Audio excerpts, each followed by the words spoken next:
Hello everyone, this side Anurag Chauhan welcome you all to this amazing platform Study Smart Commerce. So guys जैसा कि आप सभी को पता है कि आपका 3 जून को एग्जाम है BCOS 184 ई कॉमर्स का।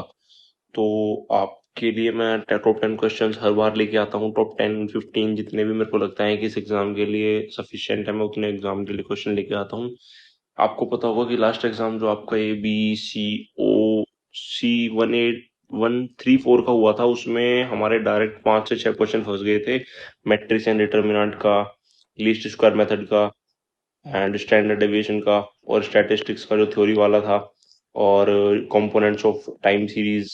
ये क्वेश्चन डायरेक्ट आपके एग्जाम में थे और आपको अटेम्प्ट भी 5 भी करने थे। तो आपने मेरे को बहुत सारी मतलब थैंक यू वगैरह बोला, उसके लिए आपका बहुत बहुत शुक्रिया कि आपने मेरे को इतना मतलब आई एम ग्रेटफुल कि आपने मेरी जितनी भी मेहनत थी उसको एक तरह से मतलब पूरा किया कि जो मैंने आपको चीजें दी आपने उन्हें एग्जाम में करके आए। अगर आप नहीं करके आते तो मेरे को बहुत बुरा लगता कि यार मैंने कुछ इतनी मेहनत से चीजें दी बच्चों को, उन्होंने नहीं की।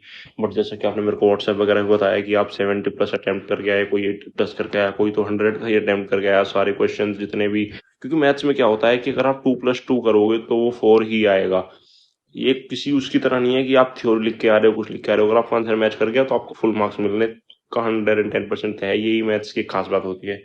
तो उसके लिए आपको थैंक यू सो मच, आपने मेरे को इतना वो करा। और अब हम चलते हैं अपने BCOS 184 की तरफ, डायरेक्ट ई कॉमर्स की तरफ। इसका मतलब ये एक तरह से इतना हार्ड भी नहीं है क्योंकि ये चीज आप डेली लाइफ में करते हो। ये आप जब पढ़ोगे आगे आपको समझ आएगा कि आप डेली ही ये चीजें कर रहे हो जो आपको मैं पढ़ाऊंगा। जैसे मैंने इसमें क्या किया है, आपके एक क्वेश्चन में से कम 3 4 पार्ट निकाल दिए हैं कि ये चीज मैं आपको पढ़ाने वाला हूँ अंदर, जो अब हम नीचे अपने PPT में पढ़ने वाले हैं। मैं PPT ही बना रहा था। आपको पता होगा मैंने व्हाट्सएप पे बताया भी था कि मेरे को एक्चुअली फीवर है थोड़ा, तो मैं उस वजह से वीडियो नहीं रिकॉर्ड कर पाया शाम के टाइम में। जस्ट मैंने आपकी PPT फिनिश की है और अब मैं ये वीडियो रिकॉर्ड कर रहा हूँ। अब टाइम देख सकते हैं ऊपर 12 बज रहे हैं रात के। तो आई होप कि मैं 1 बजे तक कंप्लीट हो जाएगी। एक से ये ज्यादा बड़ा वो नहीं है, मैं इसे 1 1.5 घंटे के अंदर सम अप कर दूंगा पूरे इसके पूरे सब्जेक्ट को। मैंने सारे ब्लॉक्स कवर किए हैं, इसमें ऐसा नहीं है कि मैंने एक ही ब्लॉक पे फोकस किया है। मैंने सारे ब्लॉक के जितने भी यूनिट हैं आपकी यूनिट के, उनके ब्लॉक हैं वो सारे जो जो इम्पोर्टेंट मेरे को लगा मैंने वो इसमें पिक कर लिया है। और 10 ईयर के PYQs एंड असाइनमेंट ऑल ये तो हमारा रहता है ये एनालाइज करने के लिए। तो वीडियो को स्टार्ट करते हैं। और एक सबसे मेन चीज, मैंने ये वीडियो के नोट्स जो है वो 3 लैंग्वेज में बनाए हैं। एक तो आपकी हिंदी में, एक जो आपको पढ़ाने वाला हूँ हिंदी इंग्लिश में। इंग्लिश जो आपको हम पढ़ने वाले हैं अभी जिस लैंग्वेज में मैं आपसे बात कर रहा हूँ उसी लैंग्वेज में। एक बनाया मैंने स्पेशल इंग्लिश नोट जो प्रॉपर इंग्लिश लैंग्वेज में है। मैं आपको दिखा भी देता हूँ। इसके अंदर प्रॉपर इंग्लिश लैंग्वेज है। आपको अगर ये नोट्स चाहिए तो आप मेरे को व्हाट्सएप पे टेक्स्ट कर सकते हो। एक सेकेंड जी। आप देख सकते हो उसमें पूरा मैंने पूरा इंग्लिश में चीजें ली हैं। जो जो मैं आपको पढ़ाने वाला हूँ सब इंग्लिश में है, हर एक चीज। ओके। विद मैंने ऐसा नहीं है इसमें डायग्राम वगैरह भी डाले हैं, जहाँ पे मेरे को लगा कि ट्रेडिशनल कॉमर्स ई कॉमर्स के बीच में डिफरेंस बताना, तो मैंने वो भी डाले हैं। पूरा ये मतलब अच्छे से पूरी PPT डिजाइन की है आप लोगों के लिए। तो आप मेरे को व्हाट्सएप पर टेक्स्ट कर सकते हो। व्हाट्सएप का नंबर अगर किसी को नहीं पता है तो मैं आपको बता देता हूँ। वैसे सबको पता होगा 9717132474। आप मेरे से एक PDF बाय कर सकते हो। ये वाली PDF पेड रहने वाली है और ये वाली भी। तो हम चलते हैं अपने क्वेश्चन की तरफ। फर्स्ट क्वेश्चन है हमारा ई कॉमर्स। ओके। तो हम ई कॉमर्स क्या होता है? ई कॉमर्स बेसिकली, कॉमर्स का क्या मतलब होता है? कॉमर्स का मतलब होता है सामान खरीदना और बेचना। अब जब इसी काम को हम पीछे इसी काम के पीछे अगर इंटरनेट और इलेक्ट्रॉनिक डिवाइस लग जाते हैं, जैसे मोबाइल लैपटॉप, तो वो बन जाता है ई कॉमर्स। इलेक्ट्रॉनिक कॉमर्स यानी दुकानदारी अब मार्केट में नहीं हो रही, स्क्रीन पर हो रही है। फॉर एग्जाम्पल, जैसे आप ब्लिंकिट से आपने एक आइसक्रीम ऑर्डर करी। ब्लिंकिट से आपने आइसक्रीम ऑर्डर करी, उसके लिए ऑनलाइन आपने UPI से पे कर दिया, आइसक्रीम आपके घर पे आ गई, आपने खा ली। ये हुआ आपका इलेक्ट्रॉनिक कॉमर्स। बट अगर वहीं पे आपने क्या करा, आपके ही गांव आप जैसे अब तो बहुत सारे एरिया में ब्लिंकिट के स्टोर खुल जाते हैं, ओपन हो जाते हैं, तो वहीं से आपका सामान पहुंचता है।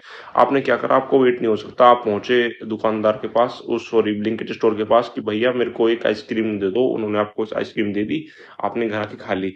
तो आप ये नहीं कह सकते मैं ब्लिंकिट स्टोर से आइसक्रीम लेके आया हूँ तो वो ई कॉमर्स है। नहीं, वो सिंपल कॉमर्स माना जाएगा क्योंकि वहां पर ना आपके मोबाइल, वहां पे स्क्रीन का यूज नहीं हुआ एक तरह से, वहां पे आपने चीजें ऑर्डर नहीं की, ऑनलाइन पेमेंट नहीं करी। तो वो ई कॉमर्स में नहीं आएगा, वो सिंपल कॉमर्स होगा। So it is e commerce and commerce. अब हम चलते हैं इसके नेचर की तरफ। ये सब बहुत इंपॉर्टेंट है, अगर आप एग्जाम में करके आओगे तो आपको पक्का बहुत अच्छे मार्क्स मिलेंगे। तो आप ऐसे जैसे मैंने बनाया है ना सर, नेचर ऑफ ई मतलब नेचर ऑफ ई कॉमर्स लिखना, देन आप यूबिक्विटी, ग्लोबल रीच, ये सारी चीजें लिख के, ये मैंने तो इतनी लैंग्वेज में पता है, मैं इसलिए एक्सप्लेन करता हूँ ताकि आप ये चीज समझ के ये चीज क्या है इतना बड़ा लिख सको इसे। आप ये मत सोचना कि अगर मैं इतना ही इसे यहाँ पे लिख रहा हूँ तो ये इतना ही आपको लिखना है एग्जाम में, नहीं। अब बिग नो, आपको मैं जितना यहाँ पे लिख रहा हूँ आपको वो चीज समझ के पूरा का पूरा अच्छे से एक्सप्लेन करना है वो। सो अब हम चलते हैं अपने नेचर ऑफ ई कॉमर्स की तरफ। What is nature? Ubiquity. Ubiquity का मतलब होता है हर जगह मौजूद। आपको दुकान पर नहीं जाना, आप बेड पर लेटे लेटे रात को 2 बजे भी ऑर्डर कर सकते हो। जैसे अगर रात के 12 बज रहे हैं, अगर मैं चाहूँ तो अभी मैं ब्लिंकिट से आइसक्रीम ऑर्डर कर सकता हूँ, कोई भी फ्लेवर, बिकॉज गर्मी भी ज्यादा है। तो वो मुश्किल से 10 से 15 12 मिनट के अंदर आ जाएगी। ये होता है यूबिक्विटी, हर जगह हर वक्त अवेलेबल।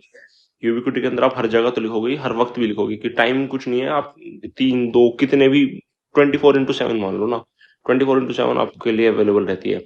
ग्लोबल रीच, बॉर्डर की कोई लिमिट नहीं है। मुंबई में बैठकर अमेरिका का सामान मंगवा लो, ये होता है ई कॉमर्स। आप घर बैठ आपके घर में अभी भी बहुत सारी चीजें मेड इन चाइना की होंगी, 110%, बिकॉज चाइना का जो डेफिशिएट है ट्रेड वगैरह में वो 98 समथिंग परसेंट है। हम जो हमने जो अभी इम्पोर्ट किया है चाइना से सामान, तो आप वही है ग्लोबल रीच। अब आपको चाइना, अब आप तो गए नहीं हो चाइना लेने, तो कौन गया है चाइना लेने? आपके रिटेलर और होलसेलर गए होंगे। तो वो होता है nature of e commerce. Universal standards, पूरी दुनिया में इंटरनेट और वेबसाइट चलाने के लगभग से तरीके हैं। पूरी दुनिया में इंटरनेट और वेबसाइट चलाने के लगभग सेम ही तरीके हैं, हाँ। यूनिवर्सल स्टैंडर्ड्स का मतलब होता है कि पूरी दुनिया में जो इंटरनेट और वेबसाइट चलती हैं उनके सेम ही तरीके हैं। ये यहाँ पे सेम है तो आप इसको प्लीज करेक्ट कर लेना। सेम ही तरीके हैं, ठीक है, सेम ही तरीके हैं। आपको पता होगी ये चीज तो, खैर। अब हम चलते हैं नेक्स्ट की तरफ। इंटरेक्टिविटी, ये टू वे कम्युनिकेशन होता है। आप रिव्यू डाल सकते हो, चैट कर सकते हो, प्रोडक्ट कस्टमाइज करा सकते हो। आपने देखा होगा बहुत सारे आजकल पेंडेंट आते हैं। पेंडेंट, जैसे मैंने अभी अपने बहन के लिए एक एस नाम का पेंडेंट बनवाया है, तो वैसे पेंडेंट आते हैं। आप अपने, अब जैसे मैंने अपनी बहन के लिए कस्टमाइज कराया, आप अपने किसी दोस्त के लिए कस्टमाइज करा सकते हो। आप उन्हें बता सकते हो कि भैया मेरे को जो लॉकेट चाहिए उसमें कोई स्पेशली जैसे ओम चाहिए, या मेरे को उसमें राम का त्रिशूल चाहिए, या फिर सॉरी महादेव जी का त्रिशूल चाहिए, राम जी का धनुष चाहिए। ऐसी कोई भी चीज आप कस्टमाइज करवा सकते हो, मतलब रिलीजियसली भी और किसी भी चीज में। और टू वे कम्युनिकेशन मतलब आप उन्हें रिव्यू दे सकते हो। अब जैसे पेंडेंट आएगा, मैं बताऊंगा उन्हें भैया अच्छा लगा, मेरी बहन को अच्छा लगा या नहीं लगा, तो इसे कहते हैं रिव्यू देना। अब next type of e commerce. E commerce होती है 4 टाइप की: B B to C, C2C और C2B। 4 टाइप की होती है। इसके एग्जांपल से समझ लेते हैं हम। B2B में क्या होता है? Business to business. अब यहाँ एक बिजनेस दूसरे बिजनेस को सामान बेचता है, आम जनता कस्टमर को नहीं बेचता। वो B2B मतलब बिजनेस कोई बड़ी चीज, कोई बड़ा ब्रांड दूसरे ब्रांड को बेचता है। फॉर एग्जाम्पल जैसे डोमिनोज का पिज्जा बनाने के लिए बहुत सारी चीज और मैदा की जरूरत होती है डेली बेसिस पे, तो उन्होंने क्या करा, एक बड़ी व्हीट मैन्युफैक्चरिंग मिली है, डेयरी बिजनेस से बल्क में सामान डिलीवर करवाया। तो ये जो डील हुई, ये बड़ी व्हीट मैन्युफैक्चरिंग मिल और डोमिनोज के बीच हुई, जहां पर दोनों ही जाइंट कंपनी है। जाइंट मतलब होता है बहुत बड़ी बड़ी कंपनीज हैं, तो इसलिए ये B2B हुई, business to business. Next, business to consumer. ये हम जैसे हम करते हैं, ये सबसे कॉमन है। एक बिजनेस डायरेक्ट एंड यूजर, हमारे आप जैसे कस्टमर को सामान बेचता है। जैसे फॉर एग्जांपल जैसे विराट कोहली को भूख लगी और उन्होंने क्या करा, जोमेटो या ब्लिंकिट से इंस्टेंटली हेल्दी सैलेड ऑर्डर कर दिया। तो जोमेटो का बिजनेस है और विराट एक कंज्यूमर है, तो यहाँ डायरेक्ट ट्रांजेक्शन हुआ B2C, business to consumer. Next आपका C2C। अब कंज्यूमर टू कंज्यूमर में क्या होता है, दो कंज्यूमर आपस में लेन देन करते हैं, जैसे OLX पे और ऐसी जो थर्ड पार्टी वेबसाइट होती है जहाँ पे ओल्ड सामान बेचा जाता है। फॉर एग्जांपल यहाँ दोनों पार्टियां नॉर्मल पब्लिक होती हैं। I am sorry, I am sorry. यहाँ दोनों पार्टी जो होती हैं वो नॉर्मल पब्लिक होती हैं। एक कस्टमर अपने पुराना या सेकंड हैंड जो सामान है वो दूसरे कस्टमर को बेचता है। अब फॉर एग्जांपल हार्दिक पांड्या और नताशा के पास एक पुरानी लग्जरी वॉच पड़ी है जो अब वो यूज नहीं करते, तो उन्होंने क्या करा, उसकी फोटो खींची और एक क्लासिफाइड वेबसाइट OLX पर डाल दी। अब OLX पर डालने के बाद रणवीर सिंह ने वो ऐड देखी और उनसे वो वॉच डायरेक्ट खरीद ली। यहाँ कोई बड़ी कंपनी इन्वॉल्व नहीं थी, यहाँ एक कंज्यूमर ने दूसरे कंज्यूमर को अपना सामान बेच दिया क्योंकि वो उसे यूज नहीं कर रहा। हार्दिक पांड्या ने नताशा के लिए कोई वॉच खरीदी थी और नताशा को वो पसंद नहीं आई, उन्होंने डाइवोर्स के बाद हार्दिक को वापस दे दी। हार्दिक ने वो वॉच OLX पे डाल के रणवीर सिंह को सेल कर दी। रणवीर सिंह ने वो वॉच खरीदी थी कतरीना के लिए, नहीं कतरीना के लिए नहीं, रणवीर सिंह ने खरीदी थी, हाँ कतरीना के लिए। अब कतरीना ने विशाल विक्की कौशल से शादी कर ली, तो रणवीर सिंह के पास ही रह गई वो वॉच। ऐसे समझ सकते हो आप इसे।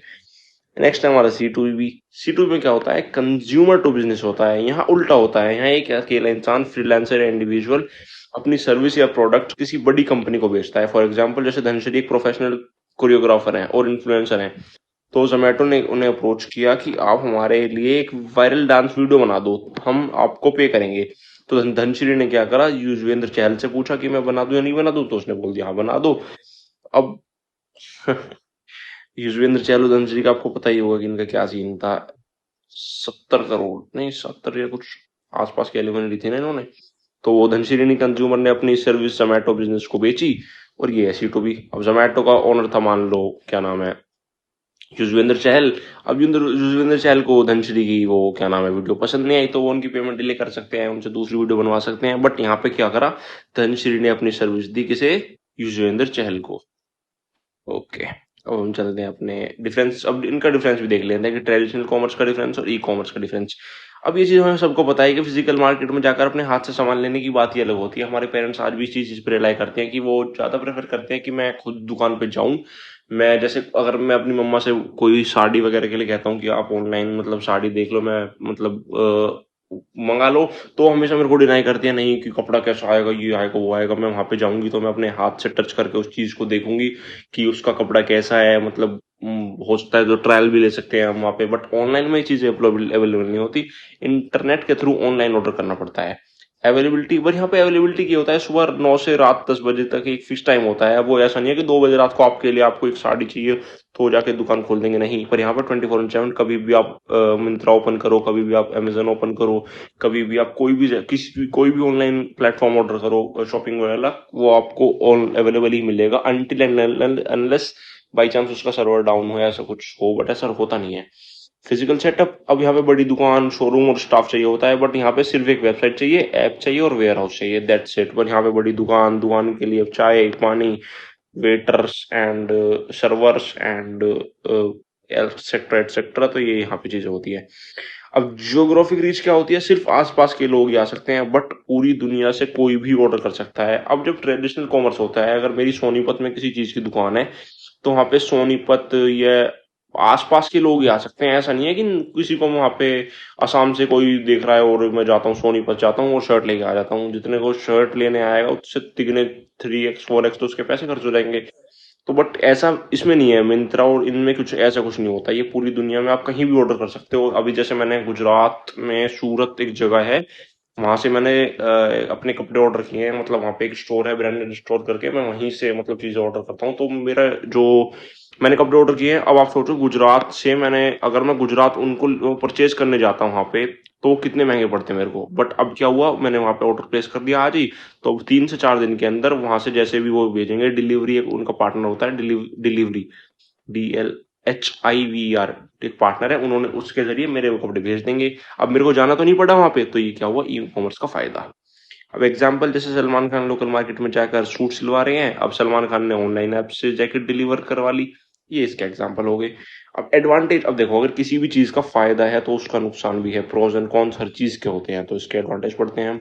अब एडवांटेज क्या है, कन्वीनियंस है यार, ये घर बैठे बैठे सामान आ जाता है। कटरीना कैफ को जैसे शूटिंग के बीच में मेकअप किट चाहिए तो ब्लिंकिट ने 10 मिनट में डिलीवर कर दिया, ये होता है आपकी कन्वीनियंस। जैसे कोई भी चीज आप कहीं भी कन्वीनियंस के हिसाब से, आप स्कूल में बैठे हो, आपको चॉकलेट खाने का मन कर रहा है, आप बाहर आओ, स्कूल नहीं कॉलेज में हो, आप कहीं पे भी हो, कोई कुछ भी कहीं पे भी ऑर्डर कर लो, क्योंकि आज के टाइम पे तो ब्लिंकिट, जेप्टो, जोमैटो, स्विगी हर जगह पे अवेलेबल है।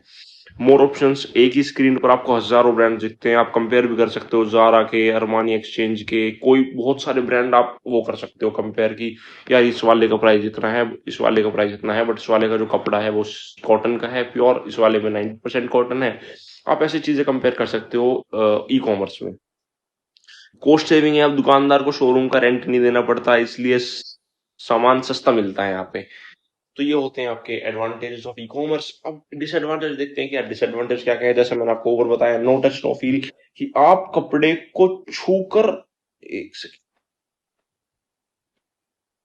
एक सेकंड, अब टच एंड फील मतलब आप कपड़े को छूकर क्वालिटी चेक नहीं कर पाओगे यार कि क्वालिटी कैसी है कपड़े की। ऐश्वर्या राय ने मान लो एक ड्रेस मंगवाई पर कपड़ा अच्छा नहीं निकला तो क्या फायदा, तो बहुत गलत चीज है ना कि आप कपड़े को टच करके फील नहीं ले सकते उसकी। जैसे अगर कोई भी चीज आप परचेज कर रहे हो, मान लो कि आपको एक शर्ट परचेज करनी है, आप ऑनलाइन देख रहे हो, तो आप अब ऐसा थोड़ी स्क्रीन में हाथ डाल के देख लोगे कि भाई ये कैसा कपड़ा है, अच्छा है, बेकार है, नहीं कर सकते ना। तो आपको उसके लिए दुकान पे ही जाना पड़ेगा। तो ये इसका एक डिसएडवांटेज है। सिक्योरिटी रिस्क भी यहाँ पे साइबर फ्रॉड हो जाता है। जैसे किसी फेक वेबसाइट, बहुत सारी आज के टाइम पे फेक वेबसाइट है, वो प्री पेमेंट के लिए कहती है, कैश ऑन डिलीवरी ऑप्शन नहीं रहता। आप प्री पेमेंट कर दोगे, आपका पैसा कभी वापस नहीं आएगा और आपका सामान भी नहीं आएगा। साइबर फ्रॉड होते हैं, क्रेडिट कार्ड लीक हो जाता है, हैकिंग का डर रहता है। अब डिलीवरी डिले भी होती है यहाँ पे। जैसे ट्रेडिशनल मार्केट में सामान तुरंत हाथ में हाथ मिल जाता है, हाथों हाथ मिल जाता है, बट ई कॉमर्स में कभी 2-3 दिन लग जाते हैं। जैसे मान लो कि आपका 3 तारीख को एक बहुत जरूरी फंक्शन है, बहुत जरूरी, मान लो आपकी क्लास 12th की फेयरवेल है, आपने 1 तारीख, आपने 31st को कोई सूट ऑर्डर किया, उसने दिखाया कि 1 से 2 दिन के अंदर आ जाएगा, मतलब 3 तारीख को आप उसे पहन सकते हो। बट क्या हुआ, किसी भी लॉजिस्टिकल रीजन की वजह से वो डिले हो गया, 3 तारीख तक नहीं आया। तो बहुत गलत चीज है, क्योंकि आपकी बहुत मेन जो फंक्शन था वो इस वजह से खराब हो गया, बिकॉज उनके लॉजिस्टिकल रीजन। अब ऐसा तो है नहीं कि अब उन्हें पहले से ही पता है, अगर उन्होंने बोल दिया 1 से 2 दिन, मतलब 1 से 2 दिन, ऐसा नहीं होता। बारिश पड़ सकती है, ट्रांसपोर्ट व्हीकल का टायर पंचर हो सकता है, एक्स नंबर ऑफ रीजन, कुछ भी हो सकता है। तो इस वजह से लेट हो सकता है। तो अगर ब्लिंकिट ना हो तो अब हम चलते हैं। आई होप कि आपको ई कॉमर्स बहुत अच्छे से समझ आ गया होगा। मैंने हर एक चीज आपको मतलब थोड़ा डिटेल में और एक फनी वे में समझाई कि हाँ, आपको बोरिंग ना लगे, क्योंकि बहुत सारे बच्चों को ये चीजें बोरिंग लगती हैं कि उन्हें बस पढ़ाए जा रहे हैं इंग्लिश में। अब और हाँ, बहुत सारे बच्चे मेरे से कहते हैं कि सर आप यहाँ पे इंग्लिश क्यों नहीं लिखते। मैं यहाँ पे इंग्लिश लिख, देखो यहाँ पे इंग्लिश लिखी हुई है, देखो। अब मैं आपको ये चीजें पढ़ के सुना सकता हूँ कि e commerce refer to the buying, selling and exchanging of goods and service and information over an electronic network, primarily than internet. It transforms physical commercial transaction into digital ones using technology like electronic funds, ETF कहते हैं उसे, supply chain management and online transaction processing. अब देखो, मैं जब ये चीजें आपको इंग्लिश में बताता हूँ, तो मैं मतलब मेरा जो गोल रहता है, मेरा जो एम रहता है कि आपको ई कॉमर्स का मतलब आपके दिमाग में फीड हो जाए। अब ऐसा पॉसिबल नहीं है कि आप ये जो 5 लाइन यहाँ पे लिखी है, आप इनको डिट्टो लर्न करके आप इनको एग्जाम में लिख के आ सकते हो। ये पॉसिबल नहीं है लॉजिकली। तो इसलिए मैं ट्राई करता हूँ कि आप उसका कंसेप्ट क्लियर कर लो और एग्जाम में बना के लिखो।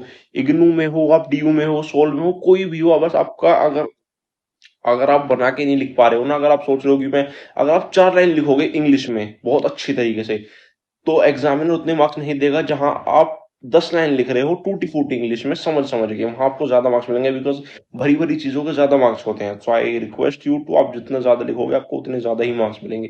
दैट्स द रीजन कि मैं यहाँ पे चीजें ऐसे आपको समझाता हूँ कि आपको वो चीजें बहुत अच्छे से समझ आए। अब हम चलते हैं अपने नेक्स्ट क्वेश्चन की तरफ, जिसका नाम है question number 2, cyber security and cyber cyber crime. जब कोई बदमाश हैकर इंटरनेट, कंप्यूटर या मोबाइल का इस्तेमाल करके किसी के साथ धोखाधड़ी या चोरी या परेशान करने का काम करता है, तो उसे साइबर क्राइम के अंदर लिया जाता है। साइबर क्राइम और साइबर सिक्योरिटी दोनों ही अलग अलग कंसेप्ट हैं। बहुत सारे बच्चों को इसमें कंफ्यूजन होता है कि साइबर सिक्योरिटी क्या है, साइबर क्राइम क्या है, तो मैं उनको क्लियर कर देता हूँ। साइबर सिक्योरिटी, इस क्राइम से बचने के लिए जो हम डिजिटल दीवारें, पासवर्ड और सुरक्षा लगाते हैं, हम उसे साइबर सिक्योरिटी कहते हैं। फॉर एग्जाम्पल, मतलब साइबर क्राइम जो है चोरी है, और साइबर सिक्योरिटी घर का ताला और सिक्योरिटी गार्ड है।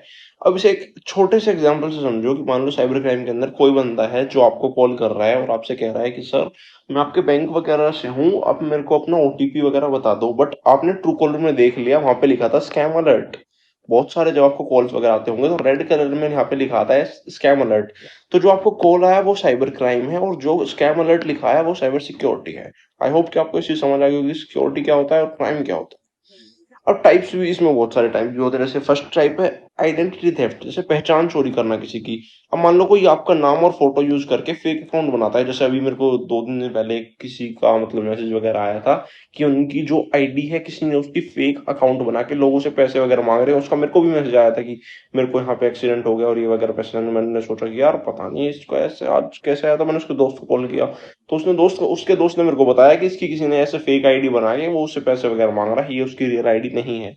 तो ये होती है आइडेंटिटी थेफ्ट। मान लो फॉर एग्जांपल, जैसे एक दिन ऐश्वर्या राय को पता चला कि उनके नाम से किसी ने फेक इंस्टाग्राम प्रोफाइल बनाकर सलमान खान से पैसे मांगे हैं। अब सलमान भाई को लगा कि असली ऐश्वर्या है, पर वो कोई फ्रॉड था। ये होता है आइडेंटिटी थेफ्ट करना, किसी की बिना परमिशन के और बिना उसकी परमिशन के, मतलब ये करना। नेक्स्ट होता है फिशिंग। अब फिशिंग मतलब होता है जाल बिछाना, जैसे फेक ईमेल या लिंक भेजकर पासवर्ड चुराना किसी का। फॉर एग्जांपल जैसे विराट कोहली के पास एक ईमेल आया कि आपको डोमिनोज की तरफ से लाइफ टाइम फ्री पिज्जा मिलता है, इस लिंक पर क्लिक करें, नेट बैंकिंग लॉगिन करें। विराट ने क्लिक किया और उनके बैंक अकाउंट से पैसे गायब। ये होता है फ्रॉड लिंक वाले खेल फिशिंग में। तो इस वजह से आपको कोई भी, अगर आपको अननोन लिंक आता है किसी भी नंबर से, व्हाट्सएप पे, टेलीग्राम पे, फेसबुक पे, कहीं पे भी, तो आप उस पर ऐसे क्लिक मत करो, वरना वो आपके मतलब फोन में डाउनलोड हो जाएगी। और फिशिंग का मतलब वो बैकएंड आपको लगेगा कि बस आपने तो, इसमें क्या है, मैंने तो बस एक वेबसाइट पे एक लिंक ओपन किया, लिंक ओपन नहीं, जब वो लिंक लोड हो रही थी ना आपके डाटा से, तो आपका जितना भी पीछे का बैकएंड, जितने भी डाटा के नेटवर्क थे, उनके अंदर वो मालवेयर मतलब वायरस घुस जाता है। नेक्स्ट होता है रैनसमवेयर, जैसे खतरा, किडनैपिंग, जैसे कंप्यूटर को लॉक करके पैसे मांगना। जैसे एक हैकर ने जोमेटो के सारे सर्वर हैक कर लिए और अब ऐप बंद कर दिया। उसने मैसेज भेजा कि अगर 10 करोड़ नहीं दिए तो किसी को खाना डिलीवर नहीं होने दूंगा। डाटा को किडनैप करके पैसा मांगना, इसको कहते हैं रैनसमवेयर। ये बहुत कॉमन नहीं है, बिकॉज जितने भी हाई प्रोफाइल प्लेटफॉर्म होते हैं वो अपने एक सर्वर बना के रखते हैं, 777 करके एक सर्वर बनता है, जिनका अपना अपना सबका कस्टमाइज पर्सनल सर्वर होता है। तो उसमें कोई भी हैकर इतनी इजीली एंटर नहीं कर सकता, तो ये इतना कॉमन नहीं है, बट मैंने इसमें डाल दिया कि अगर आप एग्जाम में क्वेश्चन आता है तो आप अच्छे से बना के लिख सको।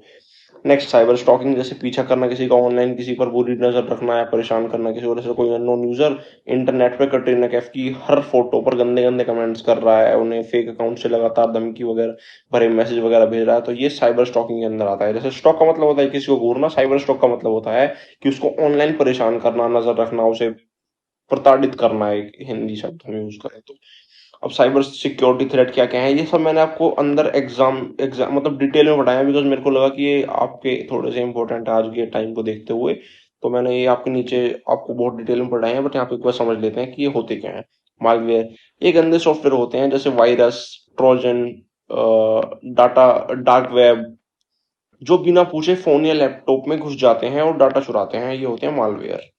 स्पूफिंग, स्पूफिंग किसी और के बहस बदल कर आना, मतलब किसी का भेष बदल कर आना। फॉर एग्जाम्पल जैसे किसी ने ब्लिंकिट की बिल्कुल एग्जैक्ट नकली वेबसाइट बना दी और अपने वहां अपना कार्ड डिटेल्स डाल दिया। अब जैसे आप पे तो कर रहे हो ब्लिंकिट को, बट पैसे जा रहे हैं किसको, इसको, क्योंकि आप फेक वेबसाइट पे कर रहे हो। ये होता है स्पूफिंग। स्पूफिंग का आपने सुना होगा, पेटीएम स्पू करके एक ऐप आता था, तो वही होता है ये भी। स्पाईवेयर एक ऐसा छुपा हुआ सॉफ्टवेयर जो आपके फोन में बैठकर आपकी सारी बातें और चैट्स किसी और को भेज रहा होता है, ये होता है स्पाईवेयर। ये आज के टाइम में बहुत कॉमन है, तो आप कोई भी ऐसा ही एपीके डाउनलोड मत करो जो प्ले स्टोर पे ना हो। ये मेरी आपसे बहुत अच्छी इंतजा है कि आप कोई भी ऐसा एप्लीकेशन डाउनलोड ना करें फोन में जो प्ले स्टोर से सर्टिफाइड ना हो, अदरवाइज स्पाईवेयर के हाई चांसेस होते हैं।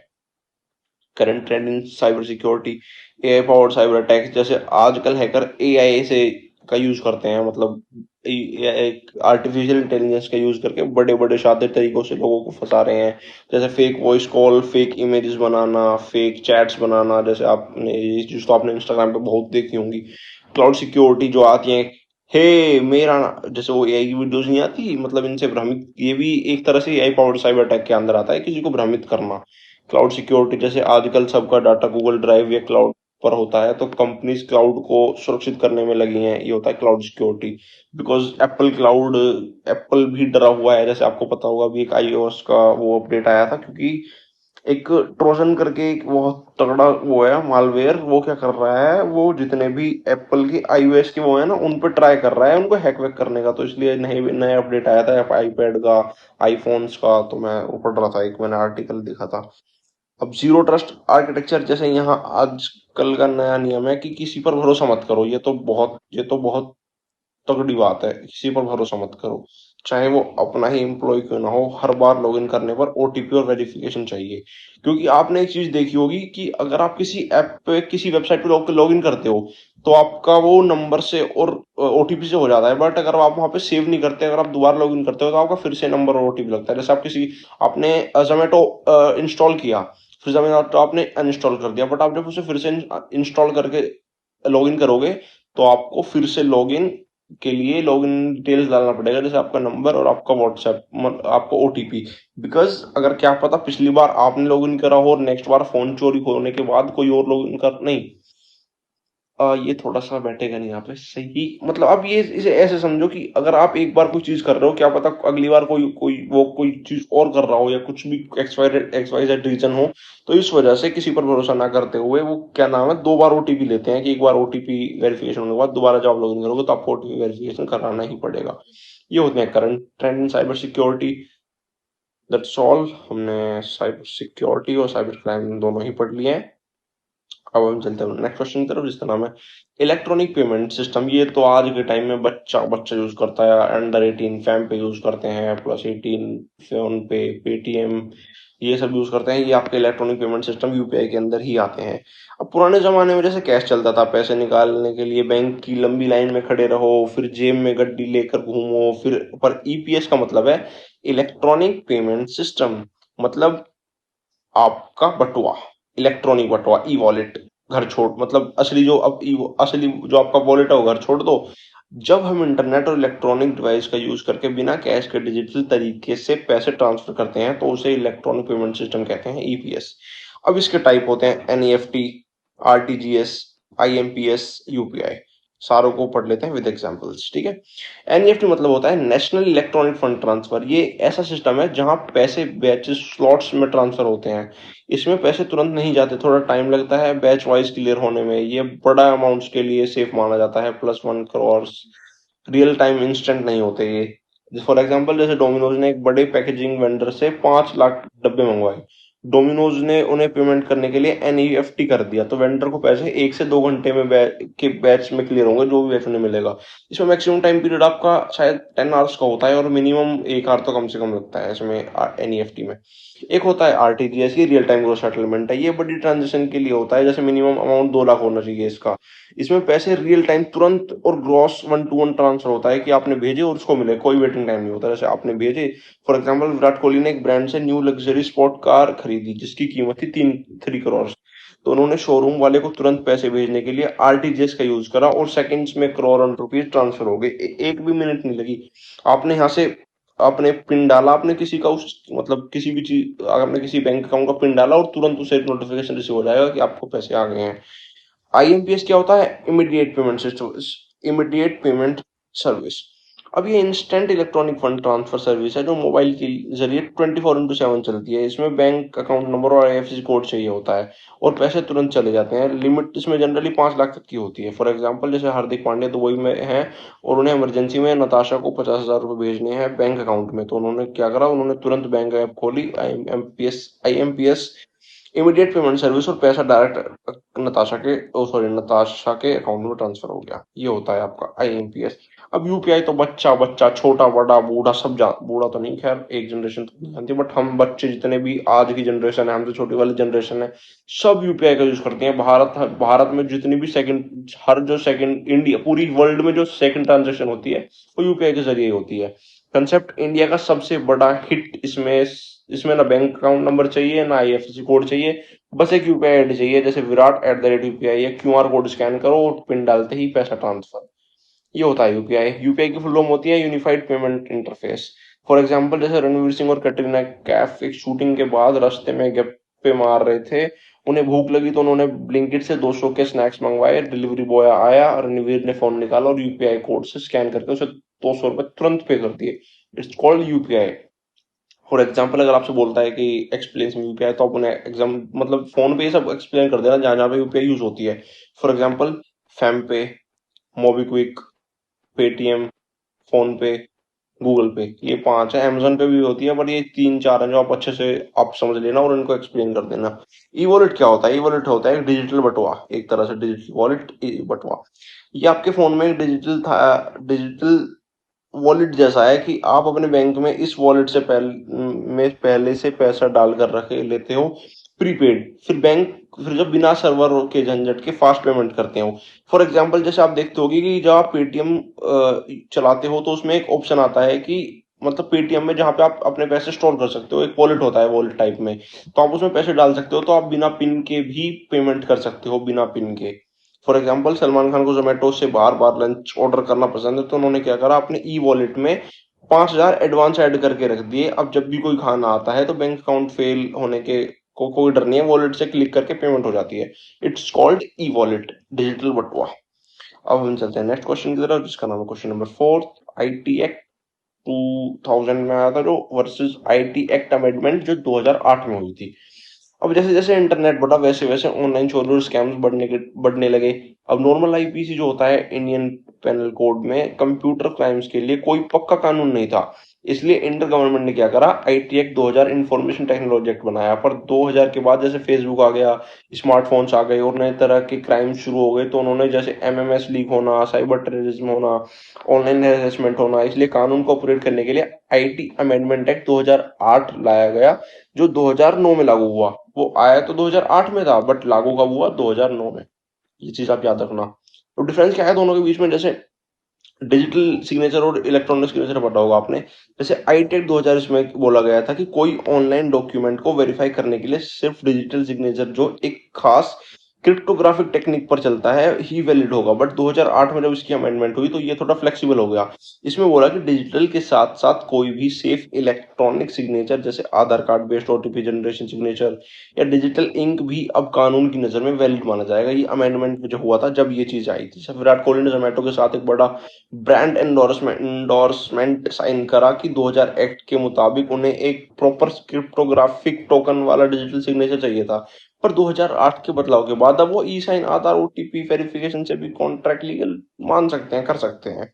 ये जो अमेंडमेंट हुई थी ये बहुत सही थी, मतलब एक तरह से रिलीफ देना था कि जैसे किसी को प्रॉब्लम है जैसे क्रिप्टोग्राफिक टोकन वगैरह में। अब कॉर्पोरेट लाइबिलिटी जैसे बड़ी कंपनीज की जिम्मेदारी, जैसे आईटेक 2000 जो था इसमें बड़ी कंपनीज पर डाटा लीक होने पर कोई भारी पेनल्टी का क्लियर रूल ही नहीं था कि भाई इतने की पेनल्टी लगेगी। बट जब आईटी अमेंडमेंट हुई थी इस वाले एक्ट की, तो इसमें क्या था, सेक्शन 43A में एक साफ साफ बोला गया कि अगर किसी कंपनी ने कस्टमर के सेंसिटिव पर्सनल डाटा सिक्योर नहीं रखा और वो लीक हो गया, तो कंपनी का मालिक बच नहीं सकता, वो उसे भारी कंपनसेशन पैसा देना पड़ेगा। ये सेक्शन 43A के तहत था। फॉर एग्जाम्पल जैसे अगर ब्लिंकिट या डोमिनोज का डाटाबेस से रणवीर सिंह और कैटरीना कैफ के घर के एड्रेस और कार्ड डिटेल्स लीक हो जाते हैं, तो 2008 के अमेंडमेंट के तहत ब्लिंकिट और डोमिनोज को करोड़ का हर्जाना जो है कंपनसेशन देना पड़ेगा। किसको, रणवीर सिंह को और कटरीना कैफ को, बिकॉज इनकी वजह से उसका डाटा और उनके जितने भी कार्ड डिटेल्स है वो लीक हुए थे। अगर ये पर 2000 के टाइम पे ये नहीं था, वहां पे कुछ क्लियर नहीं था कि यहाँ पे ये वहां पे था, रूल्स तो थे कि स्ट्रिक्ट की कुछ मतलब कंपनसेशन देना पड़ेगा, कुछ देना पड़ेगा, बट कुछ भी क्लियर नहीं था, तो इस वजह से कोई ट्रैक नहीं हो पा रहा था कि ये है वो है। अब साइबर टेररिज्म क्या होता है, जैसे आई टेक 2018 में, इसमें साइबर टेररिज्म इंटरनेट के जरिए देश की सिक्योरिटी को खतरा पहुंचाना, पर कोई अलग से बड़ा सेक्शन नहीं था। बट क्या हमने जब आईटी अमेंडमेंट किया तो इसमें सेक्शन 66F एक स्पेशल अमेंडमेंट मतलब इस एक्ट बनाया जो जोड़ा गया, जिसमें लिखा गया कि अगर कोई कंप्यूटर को हैक करके देश की एकता, अखंडता या सुरक्षा को नुकसान पहुंचाता है, तो उसे उम्र कैद, लाइफ इम्प्रिजमेंट तक की सजा हो सकती है। ये अमेंडमेंट में चीजें हुई थी। अब मेजर ऑफेंस क्या है, मतलब कुछ जो आईटी एक्ट के अंदर आए थे हमने वो भी पढ़ लेते हैं विद एग्जांपल्स। ये अगर आपके एग्जाम में आता है तो आप इनको लिख के आना, आपको 100% अच्छे मार्क्स मिलेंगे। जैसे सेक्शन 66A में punishment for sending offensive message, जैसे यहाँ से ये सेक्शन बाद में सुप्रीम कोर्ट ने हटा दिया था श्रेया सिंघल केस में, पर पहले इसमें गंदे या धमकी भरे मैसेज भेजने पर सजा थी, बट अब नहीं है, ये हटा दिया था मतलब सुप्रीम कोर्ट ने श्री श्रेया सिंगल केस में। ये एग्जाम्पल लिखा हुआ है श्रेया सिंगल केस, मेरे को एग्जैक्टली exactly नहीं पता कि इस केस में हुआ क्या था, बट अगर यहाँ पे लिखा हुआ है तो इसका मतलब है कि सुप्रीम कोर्ट ने ये जो सेक्शन है ये हटा दिया था इस केस के बाद। बट इसमें पर पहले इसमें जब मतलब अभी इस केस से पहले इसमें जितने भी गंदे मैसेज, धमकी भरे मैसेज भेजने पर सजा थी। अगर कोई इंटरनेट पर कटरीना कैफ या ऐश्वर्या राय को जो परेशान करने के लिए बेहुदा और धमकी भरे मैसेज लगातार भेजता है, तो पहले इसमें डर दर पकड़ होती थी, बट अब इतनी वो नहीं होती, क्योंकि अब ये तो बहुत नॉर्मल सी चीज हो गई है। आपको पता होगा कि आए दिन लोग किसी को डीएम में गाली बकरे होते हैं, कमेंट सेक्शन में गाली बकरे होते हैं। जैसे अभी मृदुल वगैरह का केस हुआ था, उसमें प्रगति नाम की जो इन्फ्लुएंसर थी उसे कितनी गंदी गंदी गालियां दी गई थी। अभी जो आम आदमी पार्टी, वो केजरीवाल नहीं, यूपी में सपा के वो हैं अखिलेश यादव जैसे, उनकी लड़कियों को कितने गलत गलत टिप्पणियां और ये सब करा जा रहा था। जब योगी जी ने बोला था कि मैंने जैसे ये चीज देखी उस पर तुरंत संज्ञान लेने को बोला, तो ये चीजें सेक्शन 66A के अंदर आएंगी अगर आएंगी तो। अब 66C क्या होता है, आइडेंटिटी थेफ्ट, जैसे किसी और का पासवर्ड या डिजिटल सिग्नेचर चोरी करना। एग्जाम्पल, जैसे एक फ्रॉडस्टर ने हार्दिक पांड्या के नेट बैंकिंग पासवर्ड या यूपीआई पिन चुरा लिया और खुद को हार्दिक दिखाकर ट्रांजेक्शन कर ली। ये सेक्शन 66 के अंदर क्राइम है, 3 साल तक की जेल। ये भी याद रखना आपकी कितने तक की जेल और हजाना वरजाना है ना। अब 66D क्या है? Cheating by personation using computer resource, किसी और का रूप फेक प्रोफाइल बनाकर ऑनलाइन धोखा देना। अब किसी ने युजवेंद्र चहल के नाम से एक फेक प्रोफाइल बनाई और धनश्री के फैन से ऑनलाइन डोनेशन मांग लिया।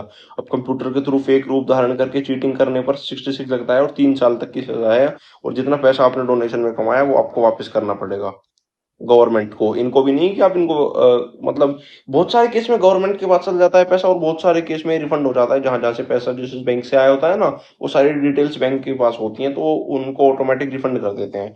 अब 66C क्या होता है? वोलेशन ऑफ प्राइवेसी, जैसे किसी की प्राइवेट फोटो या वीडियो बिना उसकी मर्जी के खींचना या इंटरनेट पर लीक करना, ये भी एक क्राइम है, आपको पता ना हो तो। किसी ने छुपके से सलमान खान की कोई प्राइवेट वीडियो बना ली और बिना उसकी परमिशन के सोशल मीडिया पर डाल दी, ये सीधा सीधा सेक्शन 66E का उल्लंघन है। यहाँ पे प्राइवेसी वॉयलेशन, जेल भी हो सकती है और फाइन भी देना पड़ सकता है आपको उसकी बंदे का जितनी आपने वीडियो डाली है। बट ये तो आज के टाइम में आपने देखा होगा बहुत ज्यादा मतलब वाइड एक वो चल रहा है। जब तक आप प्रॉपर एफआईआर वगैरह नहीं कराओगे तो ये चीज आपको कंपनसेशन नहीं मिलता है। क्योंकि जब कोई भी चीज अगर बहुत बड़े लेवल पे होने लगती है ना, अगर जैसे मान लो कोई 3 लड़के कोई चीज कर रहे हैं तो उन्हें पकड़ना इजी है। बट वहीं पे अगर 3 लाख वो चीज कर रहे हैं तो सबको पकड़ना पूरे एक बहुत बड़ी कंट्री में वो पॉसिबल नहीं है, जहाँ पे 140 करोड़ लोग की पॉपुलेशन हो। दैट्स व्हाई ये थोड़ा सा हेक्टिक हो गया है अभी, वरना पहले तो इतना नहीं था। बट क्या कर सकते हैं।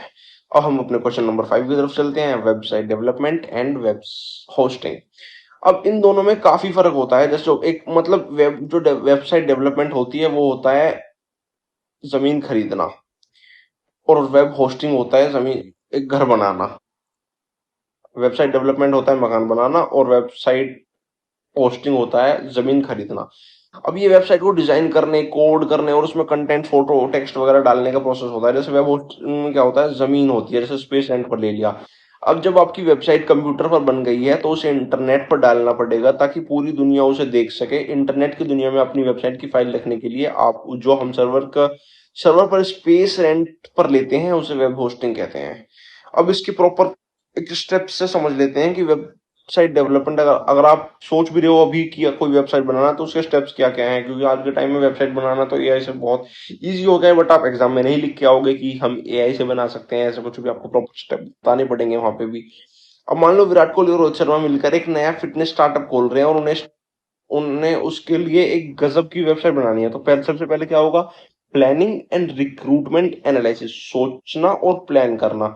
सबसे पहले विराट और रोहित बैठेंगे और सोचेंगे कि वेबसाइट क्यों चाहिए, क्यों हमें खाली सामान बेचना है या वर्कआउट वीडियोस दिखाने हैं, टारगेट ऑडियंस कौन है? टारगेट ऑडियंस है देश का फिटनेस लवर्स। स्टेप 2 में क्या करेंगे? वो डिजाइनिंग द आर्किटेक्चर, यूआई और यूएक्स, नक्शा और लुक तैयार करेंगे। यहाँ वेबसाइट का लुक एंड फील डिजाइन होता है, मतलब उसका थीम कैसा रहने वाला है, फॉन्ट कैसे रहने वाले हैं, उसमें कुछ फ्लोटिंग इमेज रहने वाली है नहीं रहने वाली है, उसमें किसका कॉन्टेक्ट नंबर दिया जाएगा, कोई एआई बैठाना है नहीं बैठाना है, ये सब डिजाइनिंग द आर्किटेक्चर में आ जाते हैं। अब जैसे मान लो विराट चाहते हैं वेबसाइट का थीम एकदम प्रीमियम और एनर्जेटिक हो, जबकि रोहित चाहते हैं कि लेआउट एकदम सिंपल और यूजर फ्रेंडली हो ताकि कोई भी आराम से नेविगेट कर सके। स्टेज पर वेबसाइट का डमी लुक वायरफ्रेम बनता है।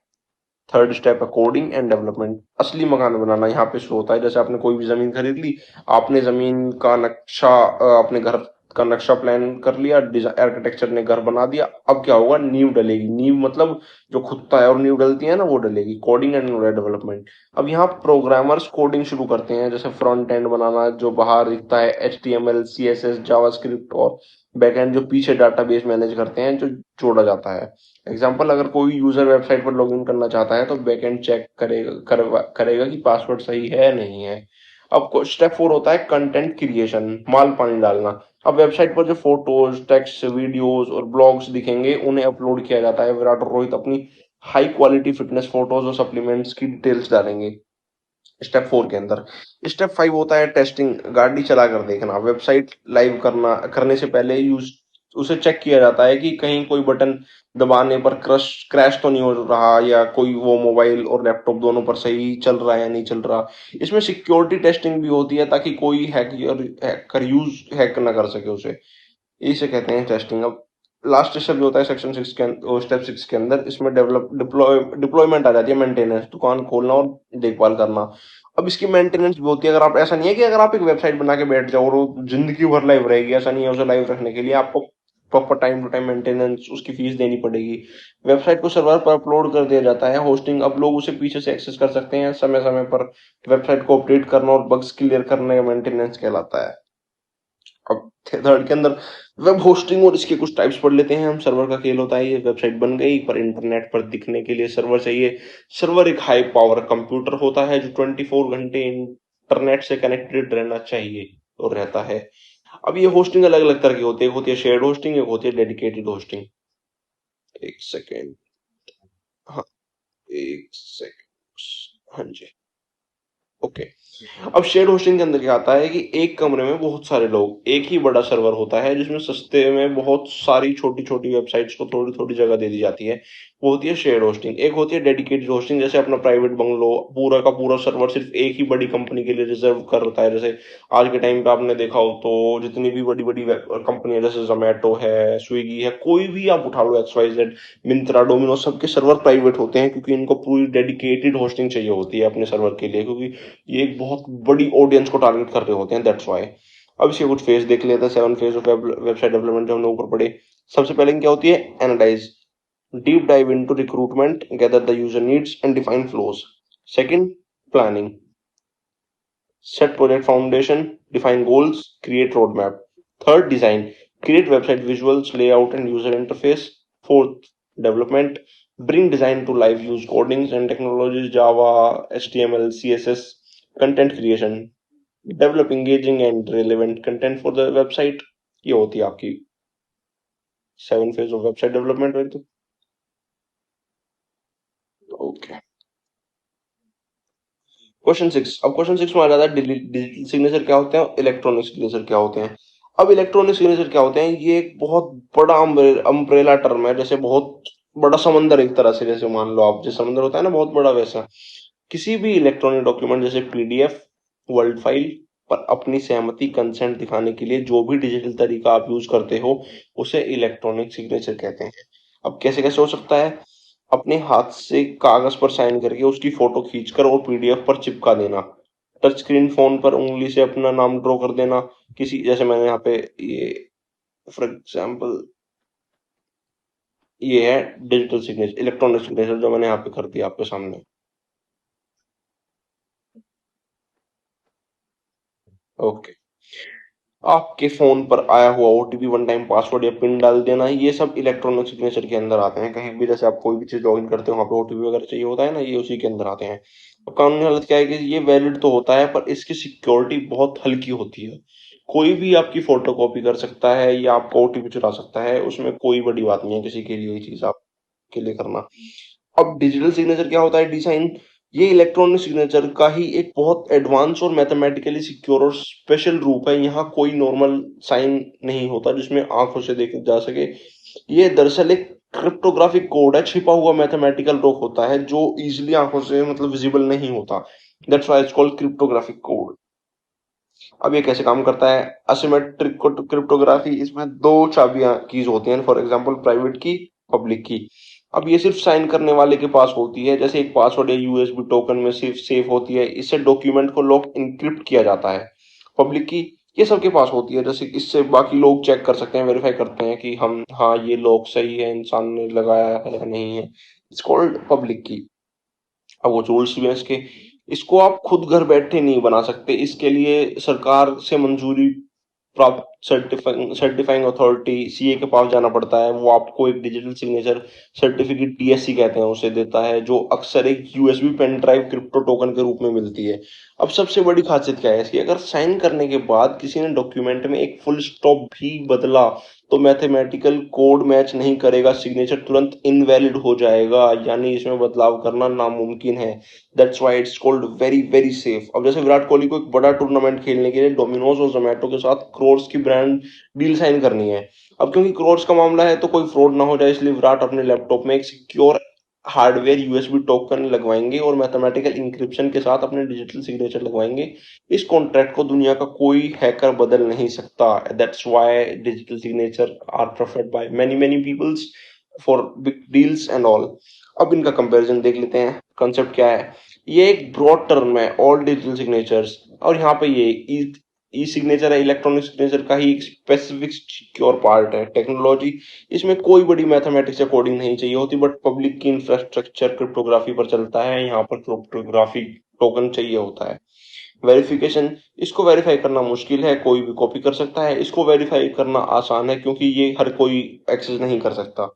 टेम्पररी एविडेंस, अगर कोई डॉक्यूमेंट में बदलाव करे तो पता चल नहीं चलता, बट यहाँ पे अगर कोई डॉक्यूमेंट में हल्का सा डॉट भी लग रहा है ना तो वो साइन फेल हो जाता है और पता चल जाता है कि क्या चीज की वजह से साइन फेल हुआ है, that you have entered invalid dot और समथिंग एल्स। अब सरकारी टोकन, किसी टोकन या हार्डवेयर की जरूरत नहीं होती यहाँ पर, और यहाँ पर क्या होता है, यूएसबी प्रॉपर टोकन चाहिए होता है। उदाहरण, टच स्क्रीन पर बनाया जैसे sign, OTP, email login, income tax return भरने के लिए यूज होने वाला डीएससी टोकन जो सीए ही बनाता है। It's called digital signature, D sign कहते हैं इसे। अब हम चलते हैं अपने नेक्स्ट क्वेश्चन की तरफ, जिसका नाम है ई टेलिंग। टेलिंग मतलब होता है रिटेलिंग। रिटेलिंग का ही एक शॉर्ट फॉर्म है tailing, homophones type. Electronic retailing क्या होती है, सिंपल शब्दों में कहें तो ई कॉमर्स का बड़ा अम्ब्रेला है और रिटेलिंग उसका एक छोटा सा हिस्सा है। ई कॉमर्स एक बड़ा समंदर है, रिटेलिंग उसकी छोटी सी शार्क है। ई कॉमर्स में सब कुछ आ जाता है, online ticket booking, banking, online course बेचना, एटसेट्रा। पर ई टेलिंग का मतलब होता है इलेक्ट्रॉनिक रिटेलिंग। यहाँ इंटरनेट का यूज करके डायरेक्ट कस्टमर को फिजिकल सामान, गुड्स जो होते हैं बेचे जाते हैं। ये traditional B to C motor पर चलता है, जैसे business to consumer. It's called e tailing. अब सिंपल वर्ड में अगर समझे तो जब कोई दुकान मार्केट से उठकर इंटरनेट पर आ जाती है तो आप डायरेक्ट वहां से चिप्स, पिज्जा या कपड़े ऑर्डर कर सकते हैं। तो उस पूरे रिटेल बिजनेस को ही ई टेलिंग कहा जाता है। एग्जाम्पल, जैसे ब्लिंकिट से 10 मिनट में ग्रोसरी मंगवाना, डोमिनोज की ऐप से पिज्जा ऑर्डर करना, जोमेटो से खाना ऑर्डर करना, ये सब ई टेलिंग के ही बादशाह है, जाइंट है एक तरह से। फीचर्स क्या क्या है ई टेलिंग के, डिजिटल स्टोर फ्रंट, बिना दुकान की दुकान। इसमें ई टेलर्स का कोई बड़ा शोरूम नहीं बनाना पड़ता, उनका ऐप या वेबसाइट ही उनकी डिजिटल शोरूम होती है। इसमें कोई भी बड़ा स्टोर, मतलब शोरूम नहीं चाहिए, स्टोर रूम चाहिए इसमें हम बस सामान भर रहे हैं, ऐसा कुछ नहीं चाहिए। सिंपल सी वेबसाइट चाहिए, ऐप चाहिए और वेयर हाउस चाहिए छोटा सा। एग्जाम्पल, जोमेटो या ब्लिंकिट के पास कोई फिजिकल कस्टमर सीटिंग एरिया या दुकान नहीं है, बस उनकी ऐप पर पूरी दुकान दिखती है। Electronic catalogue, online menu card, customers को हजारों प्रोडक्ट एक ही स्क्रीन पर फोटो, प्राइस और डिटेल्स के साथ दिख जाते हैं कि ये वड़ा पाव है, ये इतने का है, इसमें इतने स्पाइसेस हैं, अगर आप चाहो तो ये ऐड कर सकते हो, एक्स्ट्रा चीज के इतने पैसे हैं, एक्स्ट्रा फिलिंग्स के इतने पैसे हैं, etcetera etcetera. Direct interaction, no middle man, company direct customer से कॉन्टेक्ट करती है, यहाँ पे बीच में कोई लोकल डिस्ट्रीब्यूटर एजेंट नहीं होता। ग्लोबल एक्सेसिबिलिटी, कोई भी कहीं भी ऑर्डर कर सकता है, किसी भी टाइम ऑर्डर कर सकता है। विराट कोहली लंदन में बैठे बैठे अपनी फैमिली के लिए इंडिया में ब्लिंकिट से इंस्टेंट मैंगोस डिलीवर करवा सकते हैं और उनका आलमंड मैंगो शेक बनाकर पी सकते हैं। It's called e telling. Advantage और डिसएडवांटेज पढ़ लेते हैं। एडवांटेज क्या क्या है फॉर कस्टमर, हमारे लिए, जैसे हम, जैसे आप, हमारे आप जैसे लोगों के लिए क्या क्या है, जैसे कन्वीनियंस, आराम से मंगाओ, घर बैठे बैठे बेड पर लेटे लेटे शॉपिंग करो। कटरीना कैफ को शूटिंग के लिए ब्रेक में अचानक कोई लिपस्टिक चाहिए तो उन्होंने ब्लिंकिट खोला और 10 मिनट में मंगाई और उनके हाथ में। 24x7 शॉपिंग, मार्केट रात को 10 बजे बंद हो जाती है, पर ई टेलिंग जो है 24x7 चलता है, हफ्ते में 365 दिन। रणवीर सिंह को रात के 3 बजे भूख लगी, उन्होंने डोमिनोज से मिडनाइट डिलीवरी चेक की और ऑर्डर कर दिया। It's called advantage of retailing. Easy comparison और रिव्यूज कर सकते हो आप यहाँ पे। आप एक साथ 4 वेबसाइट पर प्राइस चेक कर सकते हो कि कौन से में कौन कम प्राइस है, कौन से में ज्यादा प्राइस है। आप कस्टमर्स के रिव्यू पढ़कर ही सामान खरीदते हो। मैं तो ये हमेशा करता हूँ, अगर मैं कोई भी चीज मंगाने वाला होता हूँ तो मैंने पहले उसके रिव्यू चेक करता हूँ कि और लोगों ने वो मेरे से पहले मंगाई है तो उसके क्या रिव्यूज दिए हैं। अगर वो पॉजिटिव होते हैं तो ही मैं उस पर चीज पे जाता हूँ, वरना मैं मोस्टली चीज को मतलब लेट गो कर देता हूँ। आप भी ऐसा ही किया करो। फॉर बिजनेस, अब कंपनीज के लिए क्या क्या फायदे हैं, low cost setup, no showroom का रेंट देना, ना दुकान का मेंटेनेंस, बस एक ही वेयर हाउस है और एक सॉलिड ऐप चाहिए, एक सॉलिड वेबसाइट से जो हमने ऊपर पढ़ी। कस्टमर डाटा इनसाइट्स, कंपनीज को पता होता है कि किस कस्टमर को क्या पसंद है। आप जब आप ये चीजें एक्सेस कर रहे हो तो आप क्या दे रहे हो उनको, आप उनके ऐप को आप अपना डाटा दे रहे हो, अपनी प्रेफरेंस दे रहे हो। अगर आप दो बार कोई पिज्जा से अगर आप दो बार वेज लोडेड पिज्जा ऑर्डर कर लोगे ना, थर्ड बार आपको सबसे पहले प्रेफरेंस में वही दिखाया जाएगा कि आपको ये पसंद है, बिकॉज दो बार आपने वही ऑर्डर किया है। It's called customer data and insights. Example, Zomato को पता है कि सलमान खान हर फ्राइडे को बिरयानी ऑर्डर करते हैं, तो वो पहले से ही बिरयानी का डिस्काउंट बैनर दिखा देंगे या उनको नोटिफिकेशन भेज देंगे, व्हाट्सएप पे भी नोटिफिकेशन डाल देंगे कि बम्पर से bumper discount on biryani only for 30 minutes and all. ये सब फेक होती है, सब फेक होता है कि ओनली फॉर 30 मिनट्स। ऐसा कुछ नहीं, आप 30 मिनट के बाद जो देखोगे वो फिर से ऐसे दिखा देगा कि ओनली फॉर 30 मिनट्स। अब किसी चीज के अगर एडवांटेजेस हैं तो उसकी डिसएडवांटेज तो होनी है। अब इसके नुकसान क्या क्या है? नो टच एंड फील, जैसा हमने ई कॉमर्स में पढ़ा, छू कर नहीं देख सकते, ये सबसे बड़ा पंगा है यहाँ पे। ऐश्वर्या राय ने ऑनलाइन एक प्रीमियम ट्रेडिशनल साड़ी देखी, पर जब डिलीवर हुई तो कपड़े की क्वालिटी अच्छी नहीं थी। ऑनलाइन देखने में सब अच्छा लगा, पर टच नहीं कर सकते थे, तो वो मंगा ली। एंड जब मंगाई तो देखा उसका तो बहुत चीप क्वालिटी का, उसमें जो मटेरियल यूज हुआ है वो बहुत चीप और बहुत बेकार है।